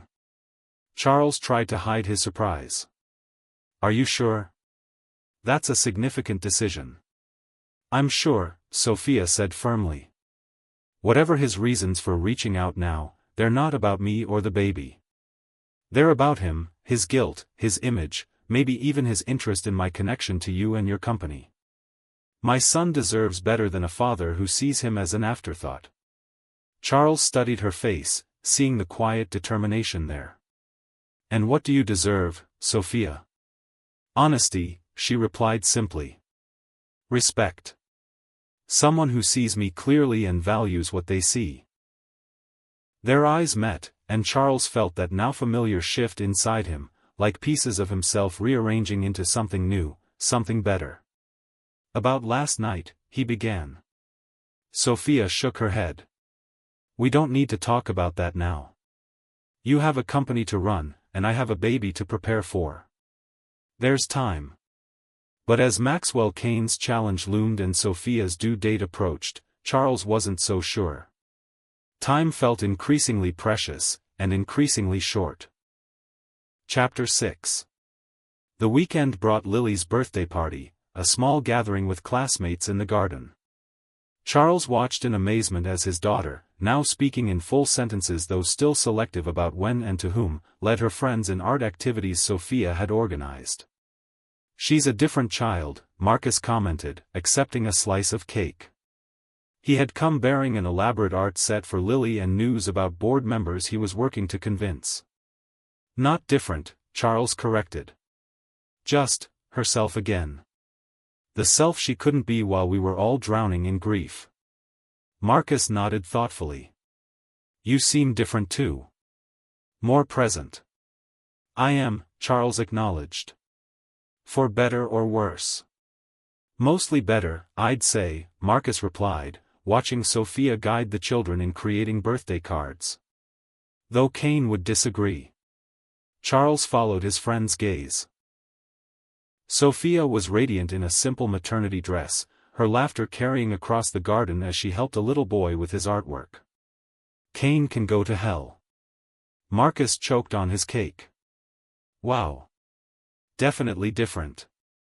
Later, after the last guest had left and Lily was playing with her new gifts, Charles found Sophia in the kitchen, wrapping leftover cake. That was a success, he said, leaning against the counter. It was, Sophia agreed. Lily had a wonderful time. You should have seen her face when she opened your gift. The book about father-daughter adventures had been a hit, with Lily immediately asking Charles when they could try some of the activities. He had promised to start that very weekend. I've been thinking, Charles said, helping Sophia load the dishwasher. About what happens after the baby comes. Sophia paused, a plate in her hand. Oh. Your due date is in 6 weeks. We haven't discussed your plans. I assumed I would find my own place, Sophia said carefully. Once the baby is a few weeks old and I've helped transition Lily to a new nanny. Is that what you want? Sophia placed the plate in the dishwasher with deliberate care. What I want and what's practical are often different things, Charles. Humor me, he pressed. If practicality weren't an issue, what would you want? She turned to face him fully. I would want stability for my son. A home where he feels safe and loved. Work that fulfills me while allowing me to be present for him. She paused, then added softly, and I would want to see Lily continue to flourish, to hear her voice grow stronger each day. You could have those things here, Charles said, his heart pounding. With us. Before Sophia could respond, Lily burst into the kitchen, excited to show them her latest creation, a family portrait drawn with her new art supplies. Charles felt his breath catch as he saw the picture. Lily had drawn herself, Charles, Sophia with a round belly, and a baby in a blanket. It's us, Lily explained happily. Our family. Charles and Sophia exchanged a look over Lily's head, a look full of questions, possibilities, and something that felt dangerously like hope. The board meeting was scheduled for Tuesday morning. Charles spent Monday preparing his presentation, gathering data on how the company had actually improved under his leadership despite Kane's accusations. Retention rates were up, innovation metrics were strong, and while expenses had increased in some areas, so had employee satisfaction and productivity. You've got this, Marcus assured him as they reviewed the final slides. Just be the Charles Blackwood they know, confident, visionary, uncompromising. Charles nodded, but his mind kept drifting to the family portrait now displayed prominently on the refrigerator. The family Lily imagined. The family that could be. When he arrived home that evening, the house was unusually quiet. He found Donna in the living room, her expression grave. What's wrong? He asked immediately. Where's Lily? Sophia? Lily's upstairs doing homework, Donna replied. Sophia's in the hospital. Charles felt the blood drain from his face. What happened? She started having contractions this afternoon. The doctor is monitoring her, but they're concerned about preterm labor. She's only at 34 weeks. Why didn't anyone call me? Charles demanded, already reaching for his keys. Sophia insisted we wait until you finished work, Donna explained. She didn't want to disrupt your preparation for tomorrow's meeting. Charles stared at his mother-in-law in disbelief. The meeting doesn't matter. Nothing matters except, he stopped, the truth of his own words hitting him with full force. Donna smiled sadly. I know, Charles. I think she knows too. She's just trying to protect you, the way you've been trying to protect your heart. I need to go to her, Charles said, already heading for the door. I'll stay with Lily, Donna called after him. Tell Sophia we're all thinking of her. The hospital corridors were bright and sterile, reminding Charles too much of the night Catherine died. He pushed the thought away, focusing on finding Sophia's room. When he finally located her, she was resting, monitors beeping steadily around her. She looked up as he entered, surprise and something like relief crossing her face. Charles? The board meeting. Isn't important, he finished, moving to her bedside. How are you? The baby? We're okay, Sophia assured him, wincing slightly as she shifted position. The contractions are slowing. They've given me medication to stop the labor and steroids to help the baby's lungs develop, just in case. Charles took her hand, noticing how small and vulnerable it felt in his. Why didn't you call me? You have the vote tomorrow, Sophia said simply. Your company is just a company, Charles interrupted. Sophia, when Donna told me you were here, I realized something. All these months, I've been afraid of losing the company I built. But tonight, all I could think about was losing you. Sophia's eyes widened. Charles. Let me finish, he said gently. When Catherine died, I thought I'd never feel anything again except grief and guilt. I threw myself into work because it was the only thing that didn't hurt. But then you came into our lives, and suddenly there was color again. Laughter. Lily's voice. He squeezed her hand. I know this isn't the right time or place, but I need you to know, I'm falling in love with you, Sophia. And it terrifies me, but not nearly as much as the thought of you walking out of our lives. Tears filled Sophia's eyes. What about your company? The board? They can vote however they want, Charles said firmly. I'll fight for my position, but I won't sacrifice what matters most. Not again. Before Sophia could respond, a nurse entered to check her monitors. The contractions are decreasing, she announced cheerfully. That's excellent news. Doctor wants to keep you overnight for observation, but things are looking good. When they were alone again, Sophia studied Charles's face. You look exhausted. I haven't been sleeping well, he admitted. Too much on my mind. You should go home, Sophia suggested. Get some rest before tomorrow. Charles shook his head. I'm staying right here. Charles, Sophia said softly, I need to tell you something. I'm falling in love with you too. Have been for months. But I'm afraid. Of what? Of being a replacement, Sophia explained. A convenient solution to a problem. I don't want to be loved because I'm here, or because I help with Lily. I want to be loved for me. Charles reached out to touch her cheek. Sophia Okafor, you could never be a replacement for anyone.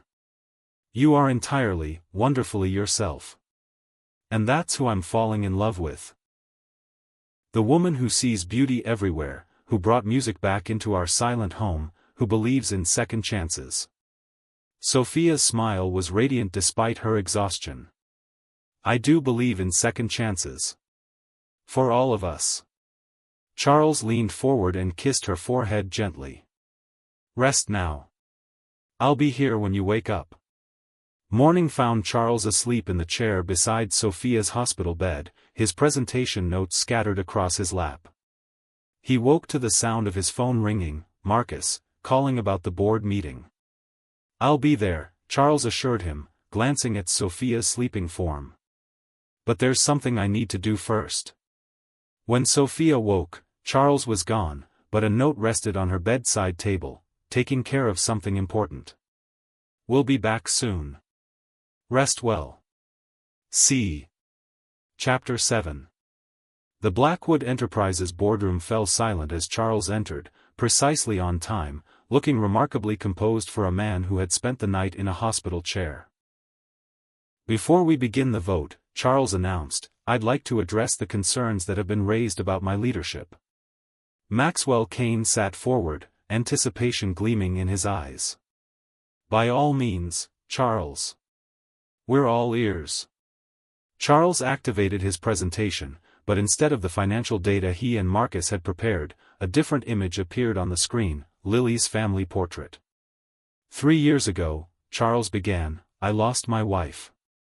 In my grief, I poured myself into this company, believing that if I worked hard enough, the pain would subside. I was wrong. All I accomplished was neglecting the most important part of Catherine's legacy, our daughter. He clicked to the next slide, a graph showing employee retention rates. When I implemented our family-first policies, including expanded parental leave, many of you, including you, Maxwell, questioned the expense. But look at the data. Retention up 37%. Productivity up 22%.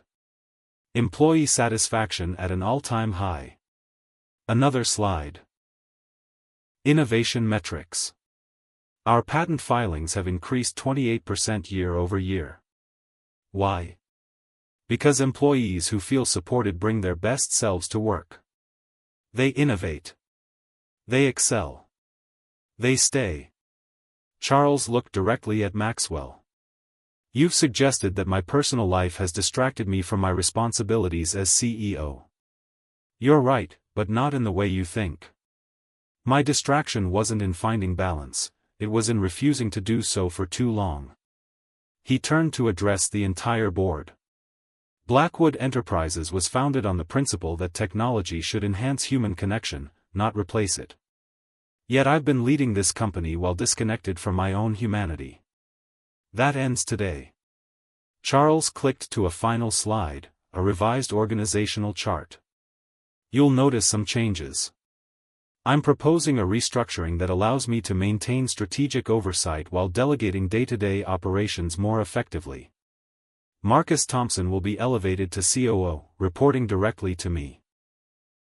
And I'll be taking a 2-week paternity leave next month. A murmur of confusion spread through the room. Paternity leave? Maxwell questioned sharply. Your wife has been dead for 3 years, Charles. My personal life is not up for board discussion, Charles replied coolly. But since you've made it relevant to this vote, I'll be clear, I'm building a new family. One that includes my daughter, the woman I love, and her soon-to-be-born son. I intend to be present for them while continuing to lead this company with the same commitment I've always shown. He closed his laptop. Now, if you'd like to proceed with the vote of confidence, I'm prepared to accept the outcome. But know this, whether I remain CEO or not, the family-first policies will stay. They're not just good for our employees, they're good business. The room was silent for a long moment. Then Henderson, one of the board members Charles had been sure was against him, spoke up. I lost my first marriage to this job, he said quietly. Missed my kids growing up. If you found a way to balance both, more power to you. He looked at Maxwell. I move we table the vote and review the restructuring proposal instead. Powell nodded in agreement. Seconded. Maxwell's face flushed with anger. This is completely unprofessional. Charles is clearly emotionally compromised. Actually, Marcus interrupted, I think Charles is seeing more clearly than any of us. The numbers don't lie, Maxwell. The company is thriving under his leadership, family policies and all. One by one, the board members voiced their support for Henderson's motion. The vote was tabled, the restructuring provisionally approved pending further review. As the meeting adjourned, Maxwell approached Charles, his expression tight with suppressed fury. This isn't over.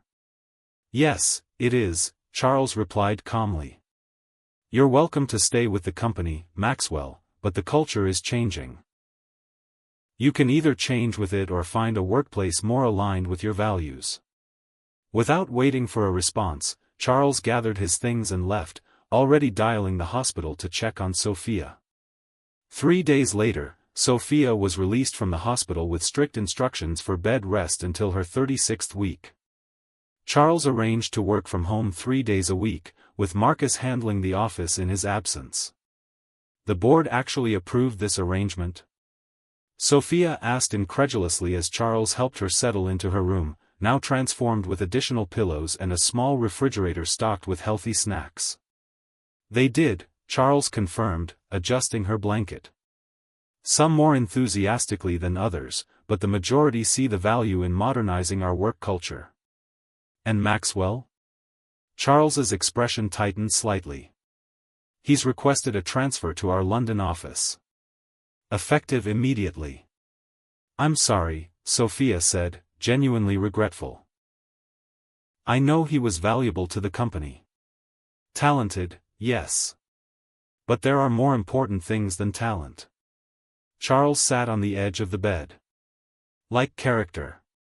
Loyalty. Compassion. Sophia took his hand.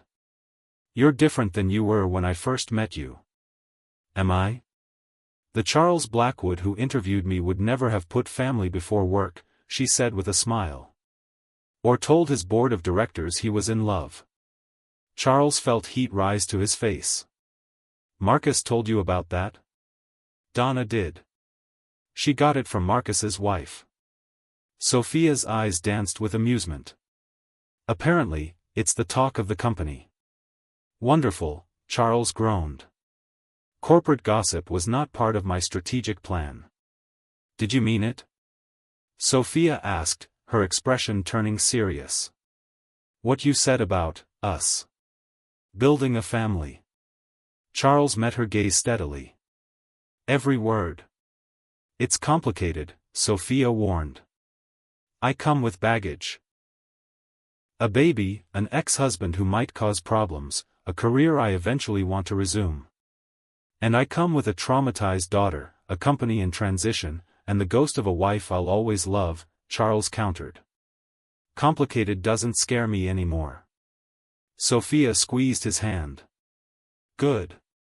Because I have a feeling our lives are about to get very complicated indeed. The next 2 weeks settled into a new routine. Charles worked from his home office in the mornings, joined Sophia for lunch, then handled Lily's after-school activities while conference calling into afternoon meetings. Donna visited regularly, bringing baby supplies and, increasingly, memories of Catherine that felt like blessings rather than wounds. Lily blossomed under the shared attention, her voice growing stronger daily as she read stories to Sophia's belly and planned for her brother's arrival. She had decided, without consultation, that the baby would be her brother in every way that mattered. Richard made one final attempt at contact, sending an elaborate baby gift with a note suggesting shared custody. Charles found Sophia staring at it one afternoon, her expression troubled. "Second thoughts?" he asked quietly. Sophia shook her head. "Just wondering if I'm being selfish, keeping my son from knowing his biological father." Charles sat beside her. "What does your instinct tell you?" "That Richard wants ownership, not relationship," Sophia replied after a moment's thought. "That he sees the baby as an extension of himself, not as a person with needs and feelings." "Then trust that," Charles advised. "You know him better than anyone." Sophia leaned against him, her head resting on his shoulder. "Thank you for not pressuring me either way." Charles wrapped his arm around her. "Your son, your decision. I'm here whatever you choose." Sophia turned her face up to his. "Kiss me, Charles Blackwood." He hesitated only a moment before lowering his lips to hers. A gentle kiss that deepened as she responded, her hand coming up to cup his face. When they finally pulled apart, both were breathless. "I've wanted to do that for a long time," Charles admitted. "Me too," Sophia confessed. "I was beginning to think you never would." Charles brushed a strand of hair from her face. "I was afraid. Of betraying Catherine. Of opening myself to that kind of loss again. And now? Now I'm still afraid," he acknowledged. "But I'm more afraid of not trying. Of missing this chance at happiness because I was too scared to reach for it." Sophia kissed him again, briefly but with unmistakable feeling. "We'll be scared together, then." Chapter 8. At exactly 38 weeks pregnant, as Charles was reviewing quarterly projections in his home office, Lily burst through the door. "Daddy!" Sophia's water broke. Charles was on his feet instantly. "Where is she?" "In the kitchen." She said not to worry, but her face looks funny. Charles ran downstairs to find Sophia leaning against the counter, one hand on her belly, breathing deeply. "Shouldn't have waited on those hospital bags," she said with a strained smile. "Turns out your son is punctual like his father." Charles started, then shook his head. Questions about her choice of words could wait. "Let's get you to the hospital." The drive was a blur of phone calls, to Donna, to the doctor, to Marcus to cancel meetings. Lily sat in the back seat, uncharacteristically quiet, watching Sophia breathe through contractions. "It's happening very fast," Sophia gasped as Charles helped her into a wheelchair at the hospital entrance. "First babies aren't supposed to rush." "Apparently our son didn't get the memo," Charles replied, earning a weak laugh from Sophia that quickly turned into a groan as another contraction hit. The next few hours passed in a haze of medical activity. Sophia's labor progressed rapidly, giving them little time for the carefully planned birthing techniques they'd practiced. Instead, Charles found himself holding her hand, wiping her forehead, and offering what comfort he could as she worked to bring her child into the world. "I can't," Sophia cried after a particularly intense contraction. "Charles, I can't do this." "Yes, you can," he assured her, his voice steady despite his racing heart. "You're the strongest person I know, Sophia Okafor. And our son needs you to bring him home. Sophia's eyes locked with his at the word our, drawing strength from his certainty. With renewed determination, she focused on the doctor's instructions, and minutes later, a powerful cry filled the room. "It's a boy!" the doctor announced, placing the red-faced, squalling infant on Sophia's chest. "Hello, my love," Sophia whispered, tears streaming down her face as she touched her son's tiny fingers. "You're finally here." Charles found himself overwhelmed by a surge of emotion so powerful it took his breath away. This child wasn't his by blood, but in that moment, looking at Sophia cradling her newborn son, he knew with absolute certainty that he wanted to be this baby's father in every way that mattered. "He's perfect," Charles said, his voice thick with emotion. "Just like his mother." Sophia looked up at him, her expression one of exhausted joy. "Would you like to hold him?" With careful movements, Charles took the swaddled infant in his arms. The baby quieted immediately, blinking up at him with dark, unfocused eyes. "Hello," Charles said softly. Well, I hope to be your father. If your mother will have me." "Charles?" Sophia questioned, her eyes wide. Before he could respond, a nurse entered to announce that Lily and Donna were waiting anxiously in the family area. Charles reluctantly returned the baby to Sophia's arms and went to fetch them. He found Lily pacing nervously while Donna sat knitting what appeared to be a baby blanket. "Is Sophia okay?" Lily asked immediately. "Is the baby here?" "Both are perfect," Charles assured her, kneeling to her level. "You have a baby brother. Would you like to meet him?" Lily nodded vigorously, then hesitated. "What's his name?" Charles realized he didn't know. In all their preparations, Sophia had kept her name choice private. "Let's go find out," he suggested, taking her hand. When they entered the room, Sophia was sitting up in bed, the baby nestled against her chest. She looked exhausted but radiant. "There's someone who wants to meet you," she said to Lily, who approached the bed cautiously. "He's so small," Lily whispered, peering at the baby's face. "What's his name?" Sophia glanced at Charles before answering. "His name is David. David Charles Okafor." Charles felt his heart skip a beat. "Charles?" "If that's okay," Sophia said softly. "I wanted him to have a part of the man who's already shown him so much love." "It's more than okay," Charles replied, his voice unsteady.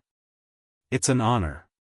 Donna stepped forward, the completed baby blanket in her hands.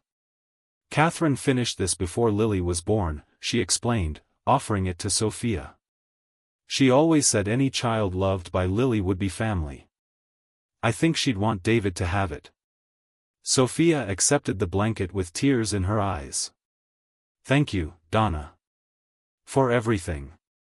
As Lily carefully touched her brother's tiny hand, Charles watched his newfound family with a sense of wonder. The room that had once held such tragedy for him, a hospital room where he'd said goodbye to Catherine, now held new life, new hope, new beginnings. "Can we take them home tomorrow?" Lily asked, looking up at her father. "Soon," Charles promised, his heart full. "Very soon." 3 months later, the Blackwood estate was transformed. The guest house had been converted into a home daycare center where Sophia, gradually returning to her love of teaching, cared for David and a small number of children whose parents worked at Blackwood Enterprises. Charles's work-from-home arrangement had become permanent 3 days a week, with Marcus handling the office seamlessly in his absence. The company's family-first policies had attracted positive media attention, and applications for employment had increased dramatically.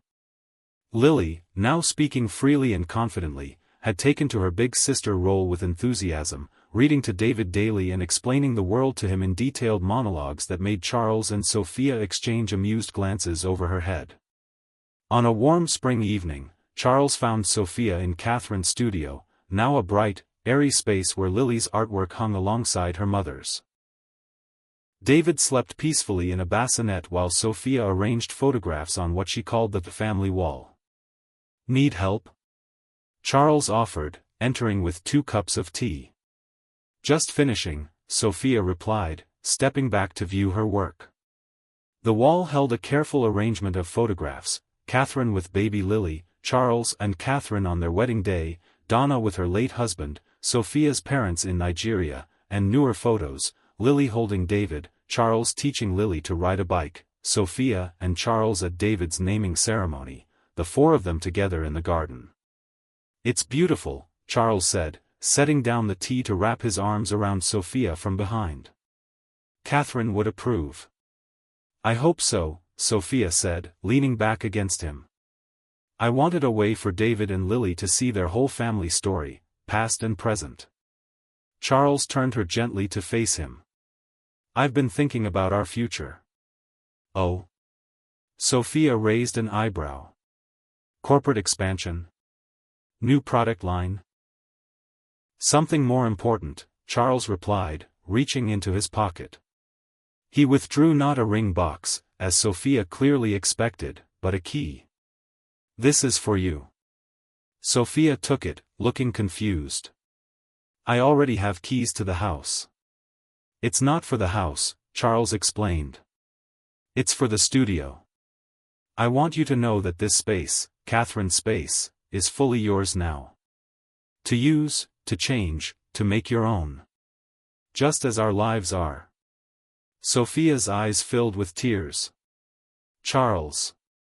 I love you, Sophia Okafor," he said simply. "You came into our broken home and showed us how to live again. How to laugh. How to love. I want to build a life with you, not to replace what was lost, but to create something new. Something ours." "Are you proposing?" Sophia asked, a smile playing at her lips. "Inelegantly, perhaps," Charles admitted. "But yes. I'm asking if you'll marry me, if you'll let me be David's father in every way that matters, if you'll continue bringing light and laughter into our lives for as long as we have together." Sophia wrapped her arms around his neck. "What took you so long?" "Fear," Charles answered honestly. "Until I realized that Catherine was right, life is too short and too precious to let fear make our decisions." "Then my answer is yes," Sophia said, rising on tiptoes to kiss him. "Yes to all of it, marriage, co-parenting, building a life together."